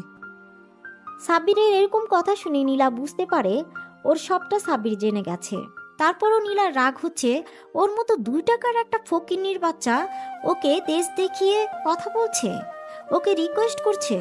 বিষয়টা নীলা কিছুতেই মেনে নিতে পারেনি, তাই বলতে লাগলো, এই তোর এত বড় সাহস, তুই এই নীলাকে রিজেক্ট করছিস? এরপর যেটা হবে এর জন্য তুই দায়ী থাকবি। নীলার কথা শুনে সাব্বির বলে, আপনি তো আমার অনেক বড় উপকার করেছেন। এরপর থেকে হয়তো দ্বিতীয়বার আর কাউকে বিশ্বাস করতে পারবো না। আমার ভাগ্যে যেটা আছে সেটা হবেই। আপনাদের সামান্য কথায় আমার কিছু যায় আসে না। ভালো থাকবেন, আর ধন্যবাদ সব কিছুর জন্য। সাব্বির বাসা থেকে বেরিয়ে পড়ে আর যাওয়ার আগেই নীলার আম্মুকে বলে ও আজ থেকে নীলাকে পড়াতে আসবে না। নীলার আম্মু বারবার ওকে জিজ্ঞাসা করলেও সাব্বির কিছু না বলেই চলে যায়। তারপর 2-3 দিন পর সাব্বির টিউশনি পড়িয়ে বাসায় আসছিল। ঠিক সেই মুহূর্তে একটা মেয়ে সাব্বিরের সামনে এসে বলে, ভাইয়া প্লিজ হেল্প করেন, প্লিজ ভাইয়া, আমার বান্ধবীকে কিছু ছেলে তুলে নিয়ে গেছে। মেয়েটির কথা শুনে সাব্বির বলে, ভয় পেও না আপু, আমি হেল্প করব তোমাকে। ওরা কোনো দিকে নিয়ে গেছে, আমাকে বলো। কথাগুলো বলে মেয়েটা সাব্বিরকে নিয়ে একটা পুরাতন গোডাউনের দিকে নিয়ে যায়। তারপর সেখানে যেতেই সাব্বির অবাক হয়ে যায়, কারণ গোডাউনের ভিতরে কেউ ছিল না। ভেতরে আসতেই মেয়েটা খুব বিশ্রীভাবে হাসতে থাকে। কি হলো আপু, তুমি এভাবে হাসছো কেন? এখানে তো কেউ নেই। আর তুমি না বললে তোমার বান্ধবীকে কারা এখানে নিয়ে আসছে? তাহলে তুমি আমাকে মিথ্যে বলে এখানে নিয়ে আসলে কেন? খেলা তো এবার শুরু হবে মেরি জান। কথাগুলো বলে মেয়েটা নিজের জামা কাপড় ছিঁড়তে থাকে আর চিৎকার করে মানুষজন ডাকতে থাকে। মেয়েটার এমন চিৎকার শুনে সাথে সাথেই কিছু লোকজন এসে সেখানে উপস্থিত হয়। তারপর মেয়েটার এই অবস্থা দেখে সবাই ভাবে সাব্বির হয়তো মেয়েটাকে ধর্ষণ করছিল, তাই ওকে এলোপাথারি মারতে শুরু করে। ওদের মাঝে একটা লোক পুলিশকে ফোন করে সাব্বিরকে পুলিশে দেয়। আর সবটাই নীলার প্ল্যান ছিল। আর ভাগ্যটা সেদিন সাব্বিরের সাথে ছিল। ওই থানার ওসি সাব্বিরের আব্বুর বন্ধু ছিল। উনি সাব্বিরকে খুব ভালোভাবেই চিনত। সাব্বির এরকম কোনো কাজ করতে পারে না, সেটা ওসি জানতো। তাই উনি সবটা খোঁজ খবর নিয়ে বুঝতে পারে সবটা একটা প্ল্যান ছিল। আর সেখানে এই ঘটনাটা সেই এরিয়ার সিসিটিভি ক্যামেরায় সব ধরা পড়ে যায়। তখন সাব্বিরকে ওসি ছেড়ে দেয়। সাব্বিরের আব্বু আম্মু এতটাই ভয় পেয়ে গিয়েছিল যে সেদিনই সাব্বিরকে নিয়ে এলাকা ছেড়ে চলে যায়। তারপর আর কি, বাকিটুকু তো আপনারা জেনে গেছেন। নীলা নিজের পাপে শাস্তি পেয়েছে। অন্যদিকে সাব্বির খুব কষ্ট করে আর পরিশ্রম করে অনেক ভালো রেজাল্ট করে এই ভার্সিটিতে চান্স পায়, তাই ওকে আবারও ঢাকাতে ফিরে আসতে হয়েছে। সাব্বির কখনো ভাবেনি যে এখানে এসে নীলার সম্পর্কে এরকম কথা শুনতে হবে। তো বর্তমানে ফেরা যাক। সাব্বির মারিয়ার মুখোমুখি বসে আছে। ও কি বলবে ভেবে পাচ্ছে না। হঠাৎ মারিয়া বলতে আরম্ভ করে, আর তুমি সেই সাব্বির যার সাথে আমার বোন এরকম করেছিল। এটা জানার পর থেকে লজ্জার জন্য আমি তোমার সামনে আসতে পারিনি। আমি আমার বোনের কাজের জন্য আমি তোমার কাছে ক্ষমা চাচ্ছি। নীলা যেটা করেছে তোমার সাথে সেটা হয়তো ক্ষমার অযোগ্য। এমনকি সেদিন হসপিটালেও এই জন্যই তোমার সামনে যেতে পারিনি। আরে না না, তোমাকে মাপ চাইতে হবে না। তোমার আর তোমার বোনের মধ্যে আকাশ পাতাল তফাৎ। তোমার বোনের থেকে আমি প্রথম থেকেই দূরে দূরে থাকতাম, কারণ ওকে আমার কখনোই পছন্দ ছিল না। শুধু ওর জেদের কাছে হার মেনে ওর সাথে রিলেশনে যেতে হয়েছিল। থাক, সেগুলো পুরনো অতীত। ওসব কথা আর না তোলাই ভালো। তবে তুমি কি আমাকে ক্ষমা করে দিয়েছো তো? ক্ষমা করার প্রশ্নই ওঠে না। তুমি তো কখনো ভুল করনি। যা করেছে নীলা করেছে, তার ভুলের জন্য তুমি কেন লজ্জিত হবে? এসব কথা আমি ভুলে গেছি। সেসব কথা মনে করে নিজেকে ছোট করো না। আমি কখনোই ওর জন্য তোমাকে অন্য চোখে দেখিনি। আমি মেয়েদেরকে অনেক সম্মান করি, তাই তোমাকে কখনো অসম্মান করব না, কথা দিলাম। সাব্বিরের কথা শুনে মারিয়া একটা স্বস্তির নিঃশ্বাস ফেলে সাব্বিরকে বলে, তাহলে আজ থেকে আমরা বেস্ট ফ্রেন্ড। সাব্বির একবার মারিয়ার দিকে তাকাচ্ছে, একবার মারিয়ার হাতের দিকে, তারপর মুচকে একটা হাসি দিয়ে মারিয়ার হাতের সাথে হাত মিলিয়ে বলে, ওকে বেস্ট ফ্রেন্ডস। মারিয়া কিছুক্ষণ চুপ থেকে বলে, আচ্ছা, আমি একটা প্রশ্ন করব তোমাকে। বলো, কি বলবে? আচ্ছা, আমি তো নীলাকে পড়াতে যেতাম, কোনোদিন তো তোমাকে দেখিনি। আরে পাগল, আমি তো পড়াশোনার জন্য দেশের বাইরেই গিয়েছিলাম। নীলার হঠাৎ চলে যাওয়ায় আব্বু আম্মু অনেক ভেঙে পড়েছিল, তাই আমাকে দেশে ফিরে আসতে হয়েছে। তারপর আব্বু আম্মু আর আমাকে যেতে দেয়নি। এখানে থেকে পড়াশোনাটা কন্টিনিউ করছি। নীলা চলে যাওয়াতে আব্বু আম্মু আমাকে চোখে হারায়, তাই কোথাও একা ছাড়ে না। সবসময় আমাকে চোখে চোখে রাখে, সামনে নিয়ে রাখে। ও আচ্ছা, বুঝলাম। এভাবে দেখতে দেখতে বেশ কয়েকদিন কেটে গেছে। আর এই কয়েকটা দিনে মারিয়া আর সাব্বিরের মাঝে খুব ভালো বন্ধুত্বপূর্ণ সম্পর্ক তৈরি হয়েছে। মারিয়া ধীরে ধীরে সাব্বিরের প্রতি অনেক দুর্বল হয়ে পড়েছে। মারিয়া এখন সাব্বিরকে ছাড়া কিছুই কল্পনা করতে পারে না। তারপরও সাব্বিরকে নিজের মনের কথা বলতে পারে না। এভাবে হঠাৎ একদিন সাব্বিরের ক্যান্টিনের দিকে যাচ্ছিল। ঠিক সেই সময় কোথা থেকে একটা মেয়ে সাব্বিরের বলে চিৎকার করে ছুটে এসে ওকে জড়িয়ে ধরে। মেয়েটার এমন কর্মকাণ্ডে সাব্বির টাল সামলাতে না পেরে 2 কদম পিছিয়ে যায়।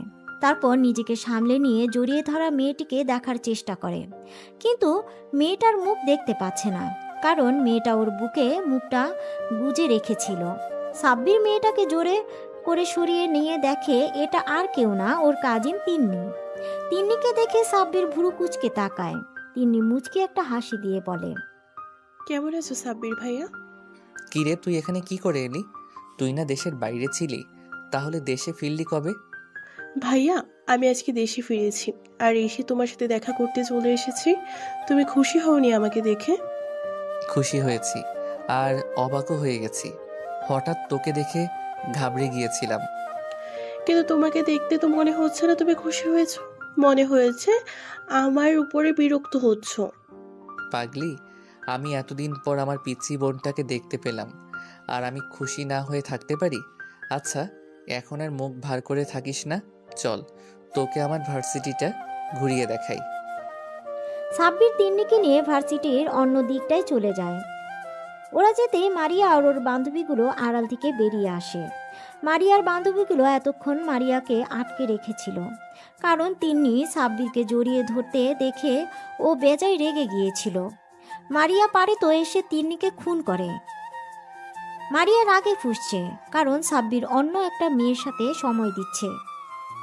ও কোনো মতেই মেনে নিতে পারছে না সাব্বির অন্য একটা মেয়ের হাত ধরে ঘুরছে, হাসাহাসি করছে, ওকে জড়িয়ে ধরছে, এমনকি খাইয়ে পর্যন্ত দিচ্ছে। মারিয়া আরেক মুহূর্ত যদি এখানে থাকে তাহলে তন্নিকে ভস্ম করে দিবে। সাব্বির আর তন্নি ভার্সিটি থেকে চলে যাওয়ার উদ্দেশ্যে পা বাড়াতেই ওরা গিয়ে মারিয়ার সামনে পড়ে। মারিয়া খেয়াল করে মেয়েটা সাব্বিরের হাত ধরে রেখেছে। মারিয়ার আগুন চোখ সাব্বিরের দিকে তাকাতেই মারিয়াকে সাব্বির চোখের ইশারায় জিজ্ঞাসা করে কি হয়েছে, কিন্তু কিছু বলে না, মুখ ফিরিয়ে নেয়। কিছুক্ষণ চুপ থেকে সাব্বির বলে, পিচি বোন, এটা আমাদের ভার্সিটির সিনিয়র আপু, আর ও আমার বেস্ট ফ্রেন্ড। আর মারিয়া, এই হচ্ছে আমার কাজিন তিন্নি। মারিয়া অন্যদিকে মুখ ঘুরিয়ে রেখেছিল। সাব্বিরের কথায় ওদের দিকে তাকায়। মারিয়ার রাগের কারণ হচ্ছে তিন্নি মারিয়ার থেকেও সুন্দরী, আর প্রতিটা মেয়ের জাতিগত অভ্যাস নিজের থেকে সুন্দরী কাউকে দেখলেই বিনা কারণে রেগে যাওয়া, তার উপরে আবার সেটা যদি নিজের প্রিয় মানুষের সাথে ঘুরোঘুরি করে। মারিয়া নিজের রাগটা কন্ট্রোল করে মুখে বলে, ভালোই তো। আসসালামু আলাইকুম আপু, কেমন আছেন? ওয়ালাইকুম আসসালাম, আলহামদুলিল্লাহ আমি ভালো আছি। তুমি কেমন আছো? ভালো আছি। তিন্নিকে মারিয়ার একটু সহ্য হচ্ছে না। তারপরও এটা ভেবে নিজের মনকে সান্ত্বনা দিচ্ছে যে মেয়েটা ওর থেকে সিনিয়র আপু। তিন্নি সাব্বিরকে ছোটবেলা থেকেই অনেক ভালোবাসে, কিন্তু সাব্বিরের অতিরিক্ত রাগের কারণে কখনো ভয়ে ওকে বলতে পারেনি। তিন্নি নিজেও মারিয়াকে দেখে সহ্য করতে পারছে না। ও নিজেকে এটা ভেবে সান্ত্বনা দিচ্ছে যে মারিয়া সাব্বিরের সিনিয়র, তাই ওর সাথে কখনোই সাব্বিরের সম্পর্ক হয় না। মারিয়া রেগে সেখান থেকে ওর বান্ধবীদেরকে নিয়ে সেখান থেকে চলে যায়। সাব্বির মারিয়াকে কয়েকবার ডাকলো, তারপরও দাঁড়ালো না। সাব্বির তিন্নিকে নিয়ে বাসায় চলে আসে। তারপর ভিতরে আসতেই আম্মু বলে, কিরে, তোরা চলে এসেছিস? মেয়েটাকে কতবার বললাম ভার্সিটিতে যেতে হবে না, তুই একটু পরেই চলে আসবি, তারপরও দেখা করতে চলে গেল। ও আমার সুইট কিউট আন্টি, আমি এতদিন পরে দেশে ফিরলাম আর ঋষি সাব্বির ভাইয়াকে দেখবো না, এটা কোনো কথা? আমি ভাইয়ার জন্য দেশে ফিরছি না। তিন্নির কথা শুনে সাব্বির অবাক হয়ে ওর দিকে তাকায়। তারপর ওর মাথায় একটা চাটি মেরে বলে, এই, তুই আমার জন্য দেশে ফিরেছিস মানে? সাব্বিরের হাতির চাটি খেয়ে তিন্নির হুঁশ ফিরে। বুঝতে পারে ও আবেগের বশে কি বলে ফেলেছে। তখন তিন্নি জিহ্বায় কামড় দিয়ে বলে, ওপস, না কিছু না। কথাটা বলেই তিন্নি ছুটে নিজের রুমে চলে যায়। তিন্নির চলে যাওয়া দেখে আম্মু মুচকি হাসি দিয়ে বলে, পাগলি মেয়ে একটা। তিন্নির কথাগুলো সাব্বিরের কেমন জানি লাগলো। তারপরও বিষয়টাকে খুব বেশি পাত্তা না দিয়ে নিজের রুমে চলে যায়। রুমে এসে বিছানায় ধপ করে শুয়ে পড়ে আর ভাবতে থাকে যে মারিয়া তখন ওভাবে রেগে চলে গেল কেন। আচ্ছা, এই মেয়ে সবসময় এমন করে কেন? আমি যদি কোনো মেয়ের সাথে কথা বলি তাও রেগে যায়, আগুন চোখে তাকিয়ে থাকবে, কখনো কোনো মেয়ের সাথে ফ্রেন্ডশিপ করতে দেয় না। এমন কেন করে মেয়েটা? আর আজকে কিনা শেষমেশ তিন্নিকে আমার সাথে দেখেও রেগে গেল। ও গড, আমি পাগল হয়ে যাব। কথাগুলো ভাবতে ভাবতে সাব্বির ঘুমিয়ে পড়ে। দেখতে দেখতে আরও কিছুদিন কেটে যায়। এই কয়েকদিনে মারিয়া সাব্বিরের সাথে ভালোভাবে কথা বলেনি, আর সাব্বিরও মারিয়াকে সময় দিতে পারেনি, কারণ তিন্নি সবসময় ওর সাথে থেকেছে।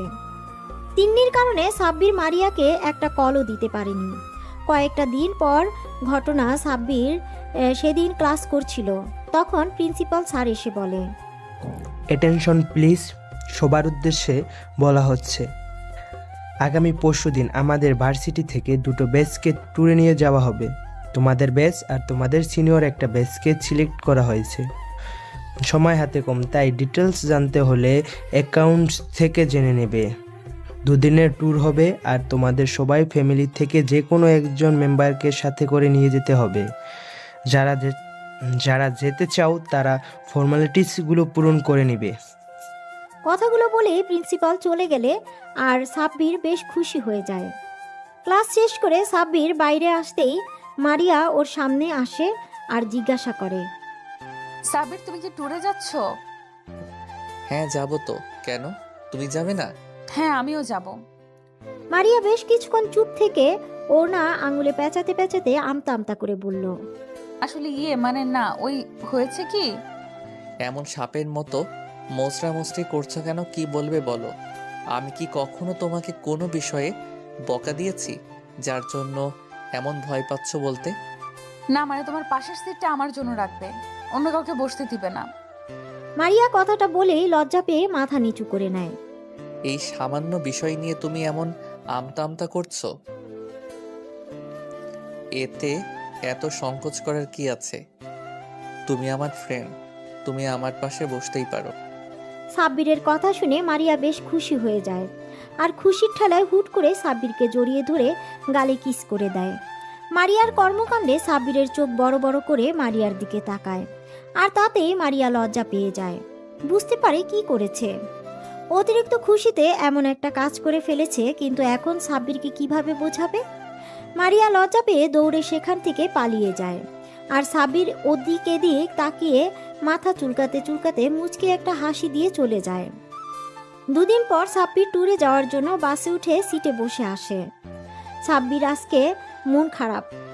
আচ্ছা, আপনারা হয়তো ভাবছেন কেন ওর মন খারাপ, সবই বুঝতে পারবেন। তো যাওয়ার সময় হয়ে আসলে মারিয়া এসে সাব্বিরের পাশে বসতে গেলে তখনই কোথা থেকে তিন্নি এসে মারিয়াকে সরিয়ে দিয়ে সাব্বিরের পাশে বসে পড়ে। এবার আপনারা বুঝতে পারলেন তো সাব্বিরের মন খারাপের কারণ। মারিয়ার অনেক কষ্ট হচ্ছে সাব্বিরের পাশে তিন্নিকে দেখে, তারপরও মারিয়ার কিছু বলে না। সাব্বিরের পিছনের সিটে বসে পড়ে। তিন্নি সাব্বিরের কাঁধে মাথা দিয়ে ওর একটা হাত জড়িয়ে ধরে চোখ বন্ধ করে নেয়, যেটা দেখে মারিয়া আর নিজেকে কন্ট্রোল করতে পারে না। ও কান্না করে দেয়। তারপর একটা সময় কান্না করতে করতে ঘুমিয়ে পড়ে। উফ তিন্নি, বাসের মধ্যে এগুলো কি করছিস? সবাই কি ভাববে? একটু দূরে সরে বস, এটা বাসা নয়, পাবলিক প্লেস। ভাইয়া, তুমি আমাকে বকা দিচ্ছ? আমি কি তোমাকে একটু জড়িয়ে ধরতে পারি না?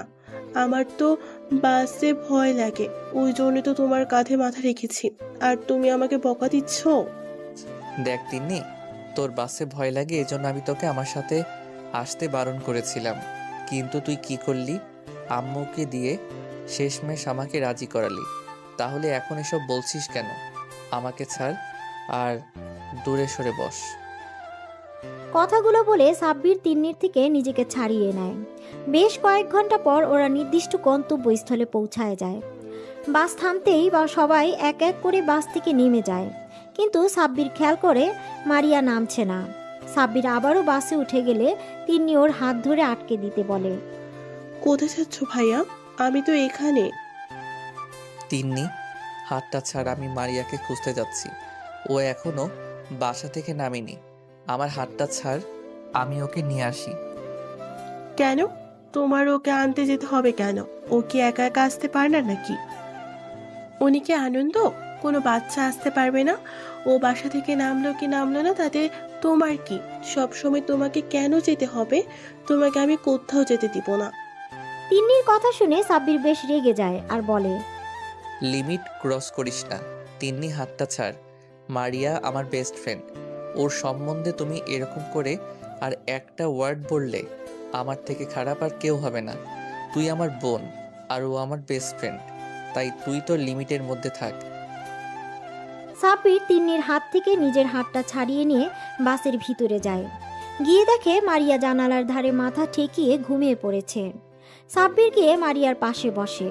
খেয়াল করে ওকে ঘুমন্ত অবস্থায় একদম পরীর মতো লাগছে। মারিয়ার মায়াবী মুখটা সাব্বিরের কাছে এত সুন্দর লাগছে, মনে হচ্ছে এই মুখের দিকে তাকিয়ে থেকেও সারাটা জীবন পার করে দিতে পারবে। কতক্ষণ এভাবে তাকিয়েছিল সাব্বিরের জানা নেই। একটু পর মারিয়া চোখ মিটমিট করে তাকিয়ে দেখে সাব্বির এক ঘোর লাগা দৃষ্টিতে ওর দিকে তাকিয়ে আছে। মারিয়াকে এমন ড্যাব ড্যাব করে তাকিয়ে থাকতে দেখে মারিয়া বেশ খানিকটা লজ্জা পায়। মারিয়াকে এমন ড্যাব ড্যাব করে তাকিয়ে থাকতে দেখে মারিয়া বেশ খানিকটা লজ্জা পেয়ে যায়। ও তখনকার সব ঘটনা নিমিষেই ভুলে যায়। হালকা কাশি দিয়ে সাব্বিরের ধ্যান ভাঙানোর চেষ্টা করে, কিন্তু কোনো লাভ হয় না। সাব্বির যেন একটা অন্য জগতে চলে গেছে। শেষমেশে মারিয়া বাধ্য হয়ে সাব্বিরকে ধাক্কা দিয়ে ডাকতেই ও হকচকিয়ে যায়। মারিয়ার এরকম কর্মকাণ্ডে সাব্বির এদিক ওদিক তাকিয়ে বোঝার চেষ্টা করছে যে ও এতক্ষণ কি করছিল। যখন নিজের করা বোকামির কথা বুঝতে পারে তখন আমতা আমতা করে বলে, না মানে আসলে হয়েছে কি, আমি তোমাকে নিতে এসেছিলাম। সবাই বাস থেকে নেমে গেছে, কিন্তু তোমাকে কোথাও দেখতে পাচ্ছিলাম না। তাই ভাবলাম বসে আছো আর এসে দেখি তুমি ঘুমাচ্ছ, তাই তোমাকে জাগানোর ইচ্ছা হয়নি, সেই জন্যেই অপেক্ষা করছিলাম। আচ্ছা তাই বুঝি। তো আমার ঘুম যেন হাওয়া ভাঙে, সেজন্য কি তুমি নিজেও ঘুমিয়ে গেছো? আমি কখন থেকে তোমাকে ডাকছি আর তুমি অন্য জগতে চলে গেছো? মারিয়ার কথা শুনে সাব্বির মাথা চুলকাতে চুলকাতে বলে, না ওই আর কি একটু একটু। সাব্বিরের কথাতে মারিয়া আবারও একটা ভুল সাব্বিরের কথাতে মারিয়া আবারও একটা ভুবন ভুলানো হাসি দেয়, যে হাসিটা সাব্বিরের বুকের বা পাশে গিয়ে লাগে। তখন ও নিজেও হাসে। বাসের মধ্যে দুজনে হাসির শব্দ শুনে তিন্নি আর বাইরে থাকতে পারল না। ও বাসের ভিতরে উঠে এসে দেখে যে সাব্বির আর মারিয়া হাসছে। মারিয়া হাসতে হাসতে একেবারে সাব্বিরের গায়ের উপর ঢলে পড়ছিল। এমন কিছু দেখে তিন্নি রেগে হনহন করে সাব্বিরদের সামনে এসে বলে, কি হচ্ছে কি ভাইয়া? সবাই বাইরে তোমার জন্য অপেক্ষা করছে আর তোমরা এখানে কি করছো? তুমি এক্ষুনি আমার সাথে চলো। তিন্নি কাউকে কিছু বলার সুযোগ না দিয়ে সাব্বিরের একটা হাত ধরে টানতে টানতে নিয়ে যেতে লাগলো। তিন্নির এমন বিহেভিয়ারে মারিয়া তখনকার কথাগুলো মনে পড়ে আর সাথে সাথে ওর মন খারাপ হয়ে যায়। তিন্নি সাব্বিরকে নিয়ে চলে যায় আর মারিয়াও ওদের পেছন পেছন বাস থেকে নেমে পড়ে। মারিয়া ওর বান্ধবীদের সাথে আড্ডা দিতে লাগলো। সবার সাথে আড্ডা দিয়ে মারিয়ার মনটা ভালো হয়ে যায়। যে হোটেল বুক করেছিল সেখানে চলে যায়। হোটেলের প্রত্যেকটা রুমে 5 জন করে থাকতে পারবে। মারিয়া ওর বান্ধবীরা একটা রুমে চলে যায়। আর এই দিকে সাব্বির ভাইয়া, আমি ওই মেয়েগুলোর সাথে এক রুমে থাকবো না। তুমি কিছু একটা করো। আমি কিভাবে তোমাকে ছাড়া থাকবো? আমার রাতে একা ঘুম আসবে না। আমি নতুন জায়গায় ঘুমাতে পারি না। নতুন জায়গায় একা একা থাকলে আমার অনেক ভয় লাগে। তিন্নির কথা শুনে সাব্বির রেগে গেল আর বলল, তিন্নি, তুই কি বলছিস এসব? তোর কি মাথা ঠিক আছে? তুই কি পাগল টাগল হয়ে গেলি নাকি? তুই কি ছোট বাচ্চা নাকি যে তুই আমার রুমে থাকবি? তোকে আমি আগে আসতে বারণ করেছিলাম, আর এখন এখানে এসে এরকম নাটক করছিস? এসব নাটক বন্ধ কর। তোকে কি একা একটা রুম দেওয়া হয়েছে যে তুই একা থাকতে ভয় পাবি? তোর সাথে ওই রুমে আরও 4টে মেয়ে থাকবে, আর আমার এই রুমে আরও 4টে ছেলে থাকবে। এখন ঢং না করে সোজা নিজের রুমে যা। অনেক রাত হয়ে গেছে, রুমে গিয়ে ঘুমিয়ে পড়। কালকে সকালে আবার বেরোতে হবে, তারপর রাতে আবার এখান থেকে বাসায় ফিরতে হবে। ভাইয়া ভাইয়া, তুমি আমাকে এমন করে বলতে পারলে? আমি ওদের সাথে থাকবো। ওরা কি আমার পরিচিত নাকি? পিচ্ছি পড়ি, এই পাগলি, তুই কান্না করছিস কেন? দেখ, আমি তো শুধু তোকে কথাগুলো বোঝানোর জন্যই এমন করে বললাম, না হলে তুই তো আমার কথা বুঝতেই চাইছিলি না। এখন কান্না বন্ধ করে রুমে যা, ফ্রেশ হয়ে ঘুমিয়ে পড়। আচ্ছা ঠিক আছে, যাচ্ছি। কালকে কিন্তু তুমি আমার সাথে ঘুরবে, আর কারোর সাথে না। কথা দাও, তবেই আমি যাব। আচ্ছা ঠিক আছে। সত্যি? Thank you thank you thank you thank you ভাইয়া, I love you. Tinni room থেকে চলে যায়। পরের দিন সকালবেলায় সবাই রেডি হয়ে নাস্তা করে হোটেলের বাইরে অপেক্ষা করছে সবার জন্য। সবাই নিচে আসলে প্রিন্সিপাল স্যার মানে মারিয়ার আব্বু বলে, সবার উদ্দেশ্যে বলছি, কেউ একা কোথাও যাবে না, সবাই সবার সাথে থাকবে। প্রিন্সিপালের কথাতে সবাই সম্মতি জানায়। তারপর সবাই ঘুরতে বেরিয়ে পড়ে। অন্যদিকে মারিয়া শুধু দূর থেকে সাব্বিরকে আর তিন্নিকে ফলো করছে। সাব্বিরের পাশে তিন্নিকে মারিয়া কিছুতেই মেনে নিতে পারছে না। মারিয়ার ভেতরটা কষ্টে ফেটে যাচ্ছে, কিন্তু কারোর সামনে প্রকাশ করছে না। মারিয়া অন্যমনস্ক হয়ে বান্ধবীদের সাথে ঘুরছে আর সাব্বিরকে ফলো করছে। সাব্বির যখনই মারিয়ার দিকে তাকাচ্ছে তখনই মারিয়া জোর করে হাসার চেষ্টা করছে। একটা সময় ওরা সবাই মিলে একটা লেকের পাড়ে আসে। লেকের পাড়ে আসতেই মারিয়ার বান্ধবীগুলো ওকে বলল, দেখ মারিয়া, তুই কিন্তু একদম লেকের ধারে যাবি না। তুই যে সাঁতার জানিস না সেটা কি তোর মনে আছে? একবার যদি পা পিছলে পড়ে যাস তাহলে এখান থেকে না আর বেঁচে ফিরতে পারবি না। মনে আছে রে দোস্ত, সবই মনে আছে, আমি কিছুই ভুলিনি। মারিয়াদের এই সমস্ত কথা তিনি আড়াল থেকে শুনে নেয় আর একটা ডেবিল হাসি দেয়। সাব্বির ফোন দিয়ে সুন্দর কিছু মুহূর্ত ক্যামেরা বন্দি করছিল। ও খেয়ালই করেনি মারিয়া কোথায় আছে। একটা সময় ওর বান্ধবীরা সবাই প্রকৃতির অনুরূপ সৌন্দর্য দেখছে আর মারিয়া একা হয়ে পড়ে। আর সেই সুযোগে পিছন থেকে তিন্নি গিয়ে ওকে ধাক্কা দিয়ে লেকের পানিতে ফেলে দেয়। মারিয়া লেকের পানিতে পড়ে সাথে সাথে চিৎকার দিয়ে ওঠে আর বারবার সবাইকে ডাকতে থাকে। তারপর বেশ কিছুক্ষণ মারিয়া চিৎকার করতেই সবাই ছুটে লেকের কাছে এসে দেখে মারিয়া পানিতে হাবুডুবু খাচ্ছে। প্রিন্সিপাল স্যার মারিয়া বলে চিৎকার দেয়। তারপর পানিতে নামতে লাগলে সাব্বির এসে আটকে দেয়। তারপর নিজেই লেকের পানিতে ঝাঁপ দেয়। সাব্বির সাঁতরে মারিয়ার কাছে চলে যায়। তারপর নিজের সাথে জড়িয়ে নেয় মারিয়াকে, পানি থেকে তুলে আনে। মারিয়া অনেক পানি খেয়ে ফেলেছে, যার দরুন জ্ঞান হারিয়ে ফেলেছে। সাব্বির মারিয়াকে পাড়ে শুইয়ে দেয়। তারপর সাব্বিরের 2 হাত দিয়ে মারিয়ার পেটে চাপ দিয়ে পানি বের করতে থাকে। মারিয়া পেট থেকে পানি বের হওয়ার পরেও যখন ওর জ্ঞান ফিরছিল না, তখন সাব্বির ওর হাত ধরে ডাকতে থাকে। মারিয়া পাখি, এই মারিয়া পাখি, প্লিজ চোখ খুলে একটু কথা বলো পাগলি আমার সাথে। না না, এই কিছুতেই হতে পারে না। আমার এত সাজানো প্ল্যানটা কিভাবে নষ্ট হলো? এইভাবে চললে একদমই হবে না। তাহলে সাব্বির আমার হাতছাড়া হয়ে যাবে, আর ওকে আমি কিছুতেই অন্য কারো হতে দিব না। সাব্বির শুধুই আমার। সাব্বিরকে আমি ছাড়া আর কেউ পাবে না। সাব্বিরের দিকে যদি অন্য কেউ তাকায়, তার চোখ আমি তুলে নিব। মারিয়া, তোর এত বড় সাহস! তুই আমার সাব্বিরকে নিজের করে পেতে চাইছিস? তোর বোনের মৃত্যুটা আমার হাতে হতো, কিন্তু ভাগ্যের খেলা, সে নিজের মৃত্যু নিজেই লিখে নিয়েছে। এখন তোর পালা। তিন্নি, তুই ভাব, তোকে বড় কিছু করতে হবে। মারিয়া, তুমি রেডি থাকো। এবার তোর সাথে যেটা হতে চলেছে সেটা তুই কল্পনাও করতে পারবি না। তিন্নিমা, আমার কি হয়েছে? এভাবে কান্না করছিস কেন? দরজাটা খোল, কি হয়েছে সেটা না বলে কিভাবে হবে? এভাবে খাওয়া দাওয়া বন্ধ করে রুমের দরজা লক করে কান্না করলে হবে? একটু দরজা খোল, বল মা কি হয়েছে? আম্মুর কথা শুনে তিন্নি রুমের ভেতর থেকে জোরে চিৎকার দিয়ে বলে, আন্টি, তুমি এখান থেকে চলে যাও। আমি কিচ্ছু খাবো না, আর রুমের দরজাও খুলবো না। এরকম করলে কেমন করে হবে? এমন জেদ ধরে থাকলে হবে? বল মা, দরজাটা একটু খোল। কি চাই বল? তোর যা চাই আমি তোকে দিব, শুধু একটা বার বল তোর কি চাই। দেখ, আমি তোকে সেটাই দিব। তাও দরজা খোল মা। তুই সারাদিন কিছু খাসনি, এভাবে না খেয়ে কান্নাকাটি করলে তো অসুস্থ হয়ে পড়বি। আন্টি, আমি যা বলবো তাই শুনবে তুমি? আমি যা চাইবো সেটাই দিবে, বলো।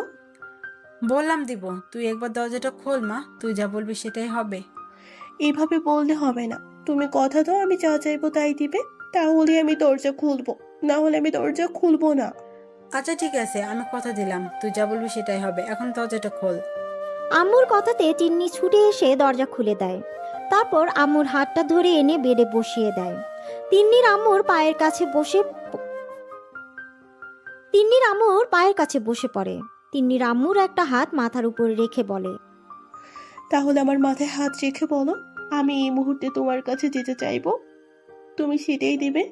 মায়েরা কখনো সন্তানের মাথার উপর হাত দিয়ে কসম করে না, বুঝেছিস পাগলি মেয়ে? আমি একবার বলেছিলাম তুই যেটা বলবি সেটা চাইবি, আমি সেটাই তোকে দেওয়ার চেষ্টা করব। সত্যি তো? হ্যাঁ সত্যি। এবার বল তোমার কি চাই? আন্টি, আমি তোমার ছেলের বউ হতে চাই। আমি ঈশানকে অনেক ভালোবাসি। আমি তোমার ছেলেকে ছাড়া থাকতে পারবো না। তুমি যদি আমার বিয়েটা সাব্বিরের সাথে না দাও, তাহলে আমি নিজেকে শেষ করে দিব। আমি তোমার ছেলেকে নিজের থেকেও বেশি ভালোবাসি। ওকে ছাড়া থাকার কথা কল্পনা করতে পারি না। সাব্বির আমার জান, প্রাণ, কলিজা, সবকিছু। আমার পুরো মন মস্তিষ্কে বসবাস করে পুরুষটা সাব্বির। আন্টি, আমি তোমার ছেলেকে চাই, তুমি ওকে আমার করে দাও। আম্মু তিন্নির কথা শুনে চিন্তায় পড়ে গেল। উনি কি করবে সেটা ভেবে উঠতে পারছে না। আম্মু শুধু ভাবছে সাব্বির যদি অন্য কাউকে ভালোবাসে আর তিন্নিকে যদি বিয়ে করতে রাজি না হয়, তাহলে উনি তিন্নিকে দেওয়া কথা কিভাবে রাখবে। আর মেয়েটা যেভাবে পাগলামি শুরু করে দিয়েছে, এখন যদি ওকে অন্য কিছু বলা হয়, নিশ্চয়ই উল্টাপাল্টা কিছু করে ফেলবে। আর আম্মু ওকে কথা দিয়ে ফেলেছে, উনি এখন কথা কিভাবে ফিরিয়ে নেবে। অনেক ভাবনা চিন্তা করার পর আম্মু বলে, দেখো মা, তোমার পরিস্থিতি আমি বুঝতে পেরেছি, কিন্তু এটা সাব্বির লাইফের ব্যাপার। ওর লাইফের সিদ্ধান্ত আমি কিভাবে নিব? ও যদি অন্য কাউকে ভালোবেসে থাকে তখন কি হবে? তাছাড়া সাব্বিরকে না জিজ্ঞাসা করে আমি তোমাকে এত বড় একটা সিদ্ধান্ত নেই বলো? না না, আমি কিচ্ছু জানি না। তুমি আমাকে কথা দিয়েছো, আমি যা চাইবো তুমি তাই দেবে।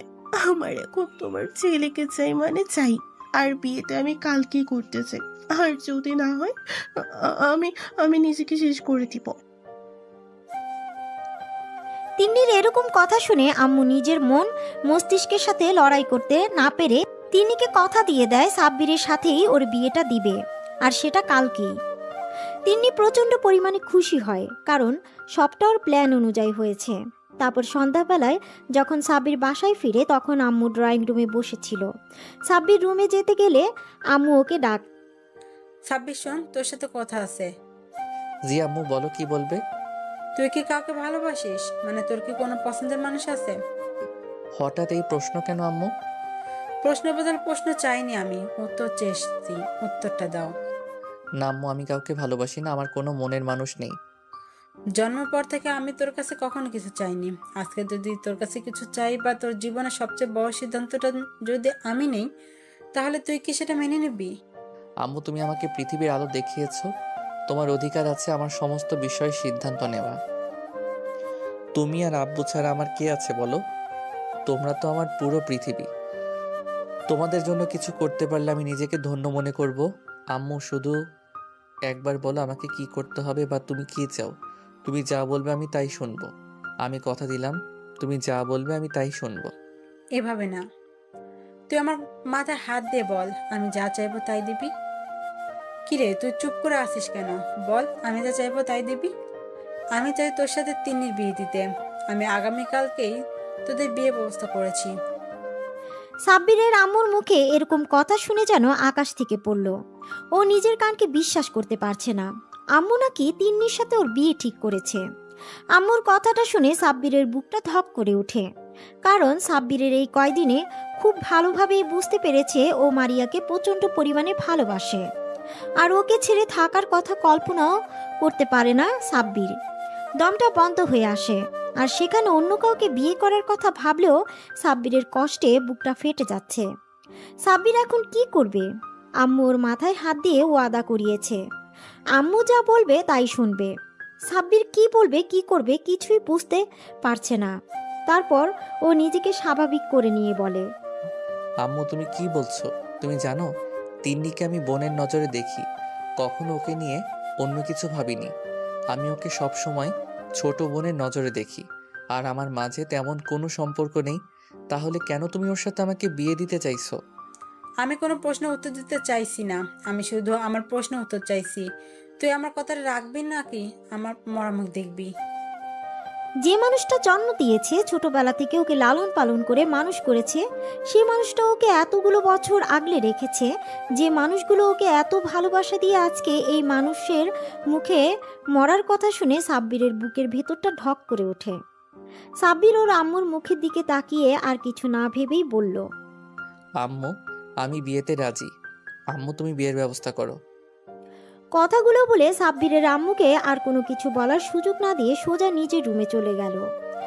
তো পরের দিন বৃষ্টি আর ছায়া ছুটে এসে মারিয়ার সামনে দাঁড়ায় আর হাঁপাতে হাঁপাতে বলে, দোস্ত, শুনেছিস? কিরে, তোরা এমন করে হাঁপাচ্ছিস কেন? আর কি শুনবো?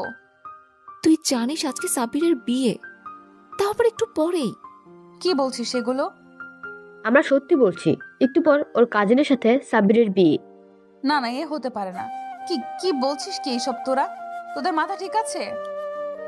মারিয়া, আমাদের মাথায় ঠিক আছে, আমরা কোনো নেশা করিনি। আরে আমার আম্মু সাব্বিরের আম্মুর বান্ধবী। আম্মু আজকে সকালে ওদের বাসায় গিয়েছে। আম্মু বলল হঠাৎ করে নাকি কালকে ওর আম্মু বিয়েটা ঠিক করেছে, আর সাব্বিরও নাকি বিয়েতে রাজি হয়ে গেছে। সাব্বিরের বিয়ের কথা শুনে মারিয়ার চোখ দিয়ে টপ টপ করে পানি পড়ছে। ওর বুকের মধ্যে অসহ্য রকমের যন্ত্রণা শুরু হয়ে গেছে। মারিয়ার কোনো কিছু না ভেবেই সাব্বিরের বাসার দিকে ছুটতে থাকে। তারপর কিছুটা এসে একটা সিএনজি করে সাব্বিরদের বাসার সামনে চলে আসে। মারিয়া সিএনজি থেকে নেমে ভাড়া মিটিয়ে দিয়ে ছুটে বাসার গেটে দরজার সামনে গিয়ে এক নাগাড়ে কলিং বেল দিতে থাকে। একটা সময় আম্মু এসে দরজা খুলে দিতেই দেখে মারিয়া দাঁড়িয়ে আছে। মারিয়াকে দেখে আম্মু বলে, আরে মামনি, তুমি ভেতরে আসো। তুমি অনেক ভালো একটা দিনে আসছো। আজকে আমার ছেলের বিয়ে। আন্টি, সাব্বিরের রুম কোনটা? উপরে গিয়ে ডান দিকে রুমটা। আম্মুর কথাটা শেষ হতেই মারিয়া দৌড়ে উপরে চলে যায়, আর সাব্বিরের আম্মু মারিয়ার যাওয়ার দিকে তাকিয়ে বোঝার চেষ্টা করে কি হয়েছে। অন্যদিকে সাব্বির নিজের রুমের ব্যালকনিতে দাঁড়িয়ে চোখের জল ফেলছিল। এই মুহূর্তে রুমে কারো উপস্থিতি টের পেতেই চোখের পানি মুছে নেয়। তারপর পিছন ফিরে দেখে মারিয়া কান্না ভেজা চোখে ওর দিকে তাকিয়ে আছে। মারিয়া ছুটে সাব্বিরের কাছে এসে ওর শার্টের কলার ধরে বলে, ওই, তোর সাহস কি করে হয় আমাকে ছেড়ে অন্য কাউকে বিয়ে করার? তুই জানিস না আমি তোকে ছাড়া বাঁচবো না, তোকে ভালোবাসি। তুই কি আমার চোখের ভাষা বুঝিস না? সাব্বির, আমি তোকে ছাড়া বাঁচতে পারবো না। তুই এই বিয়েটা কখনো করবি না। তুই শুধুই আমার, তুই অন্য কারো না। সাব্বির এতক্ষণ নিজের মনকে এটা বলে সান্ত্বনা দিচ্ছিল যে মারিয়া ওর সিনিয়র আপু, আর মারিয়া হচ্ছে অনেক ধনী পরিবারের মেয়ে। ও কখনো সাব্বিরকে ভালোবাসতে পারে না। সাব্বির মারিয়াকে পাগলের মতো ভালোবাসে, তারপর ও ভালোবাসে সেটা না বলায় রয়ে গেছে। অন্যদিকে মারিয়া সাব্বিরকে এতটা বেশি ভালোবাসে সেটা বলার আগেই সাব্বির ওর লাইফ থেকে হারিয়ে যাচ্ছে। সাব্বির চুপ করে আছে দেখে সাব্বির ওর শার্টের কলার ঝাঁকিয়ে আবারও বলল, এই তুই কথা বলছিস না কেন? আমি কি বলছি তুই শুনতে পাসনি? ভালোবাসি তোকে, আমি তোকে ছাড়া বাঁচবো না। তুই ওই তিন্নিকে বিয়ে করবি না। তুই যদি ওকে বিয়ে করিস আমি নিজেকে শেষ করে দিব। তুই শুধু আমার, না হলে অন্য কারো না। সাব্বির মারিয়ার কথার প্রতি উত্তরে কিছু বলতে যাবে তখনই দরজার দিকে তাকিয়ে দেখে ওর আব্বু আম্মু দাঁড়িয়ে আছে। আর শুধু আব্বু আম্মু নয়, বিয়েতে যে কয়জন লোক এসেছিল সবাই দাঁড়িয়ে আছে, আর সবার পিছনে তিন্নি দাঁড়িয়ে আছে।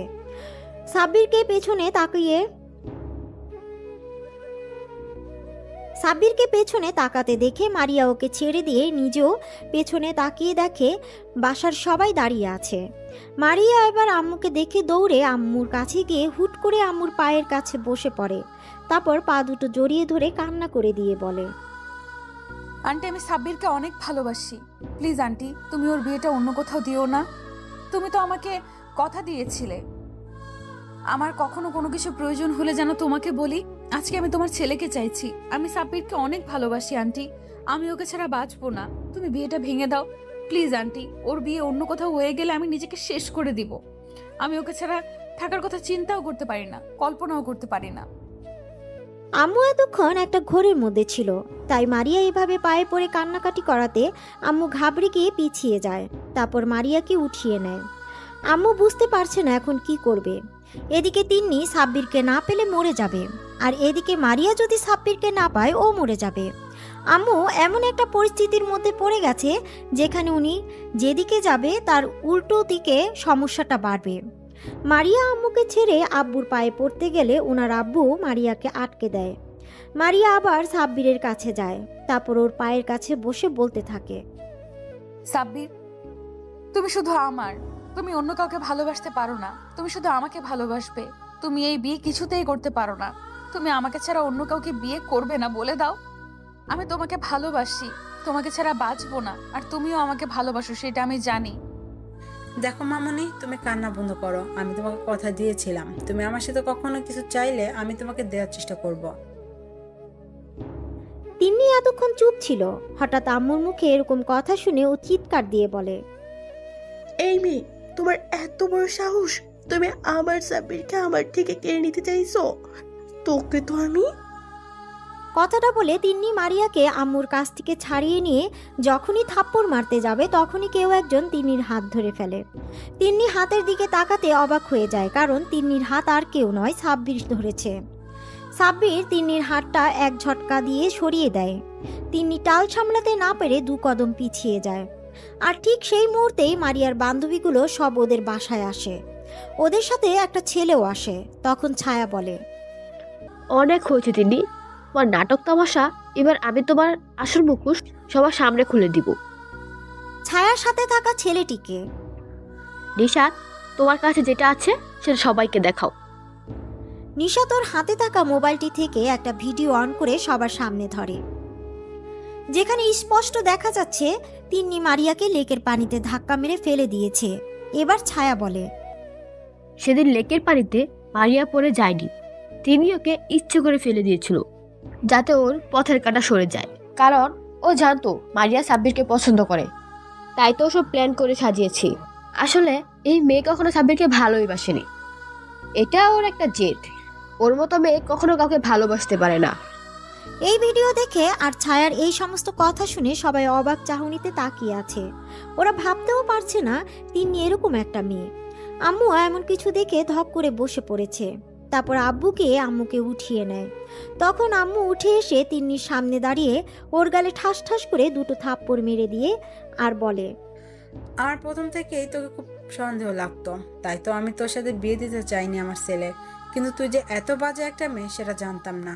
এবার আম্মু সাব্বিরের সামনে যায়, তারপর সাব্বিরের গালে ঠাস করে 2 থাপ্পড় মেরে দেয় আর বলে, এই, তুই এখন ওই পাথরের মূর্তির মধ্যে দাঁড়িয়ে আছিস, তুই জানিস না তোকে এখন কি করতে হবে? সাব্বির গালে হাত দিয়ে দাঁড়িয়ে আছে। ঠিক সেই মুহূর্তে আবারও বাসার সামনে পুলিশ গাড়ি এসে থামায়। তারপর কতগুলো পুলিশ বাসার ভিতরে ঢুকে তিন্নিকে অ্যারেস্ট করে নেয়। তিন্নি মারিয়াকে নয়, ওর বোন নীলাকে ধর্ষণের পেছনে দায়ী, আর সেটা সবাই পুলিশের থেকে জানতে পারলো।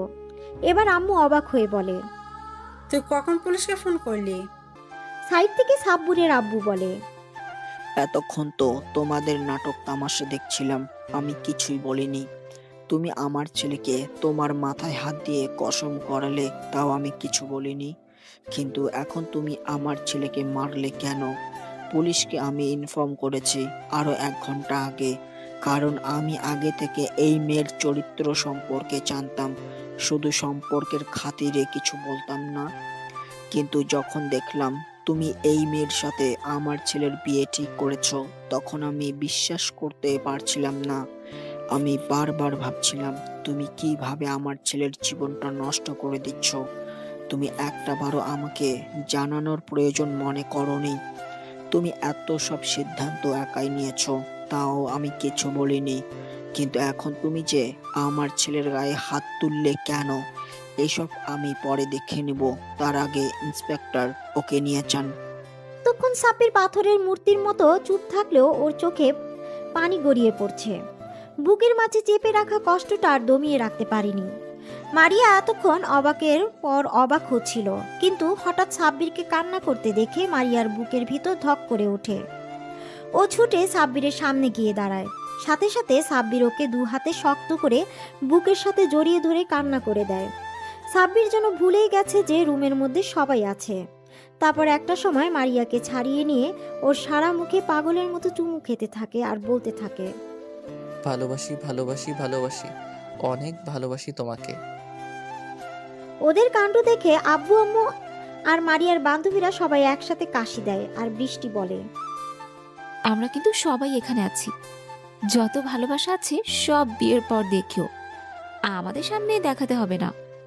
আমরা এখনো সিঙ্গেল, আমাদের কষ্ট তো একটু বোঝেন দুলা ভাই। কথাটা বলতেই সবাই একসাথে হেসে দেয়। তারপর সবাই ড্রয়িং রুমে এসে মারিয়ার আব্বু আম্মুর জন্য অপেক্ষা করে। কিছুক্ষণের মধ্যে মারিয়ার আব্বু আম্মু চলে আসে। মারিয়ার আব্বু আম্মুকে সবটা বলা হলে মেয়ের সুখের কথা ভেবে ওরা আর দ্বিমত করেনি। ওরা জানে সাব্বির যথেষ্ট ভালো একটা ছেলে, ওদের মেয়ের জন্য সুযোগ্য পাত্র। ওরা তো ওদের মেয়ের জন্য এমন একটা ছেলেই খুঁজছিল যে ওদের মেয়েকে প্রচণ্ড পরিমাণে ভালোবাসবে। সবার সম্মতি পেয়ে কাজীকে আসতে বলে। কাজী সাহেব, বিয়ের কাজ শুরু করেন, সাফল্যের জন্য করতে হবে। কাজী সাহেব বিয়ের কাজ শুরু করে। একটু পরে কাজী সাহেব মারিয়াকে কবুল বলতে বললে মারিয়া 3 বার কবুল বলে দেয়। তারপর কাজী সাহেব সাব্বিরকে কবুল বলতে বললে ও মারিয়ার দিকে তাকিয়ে 3 বার কবুল বলে দেয়। ওরা দুজন একটা পবিত্র বন্ধনে আবদ্ধ হয়ে যায়।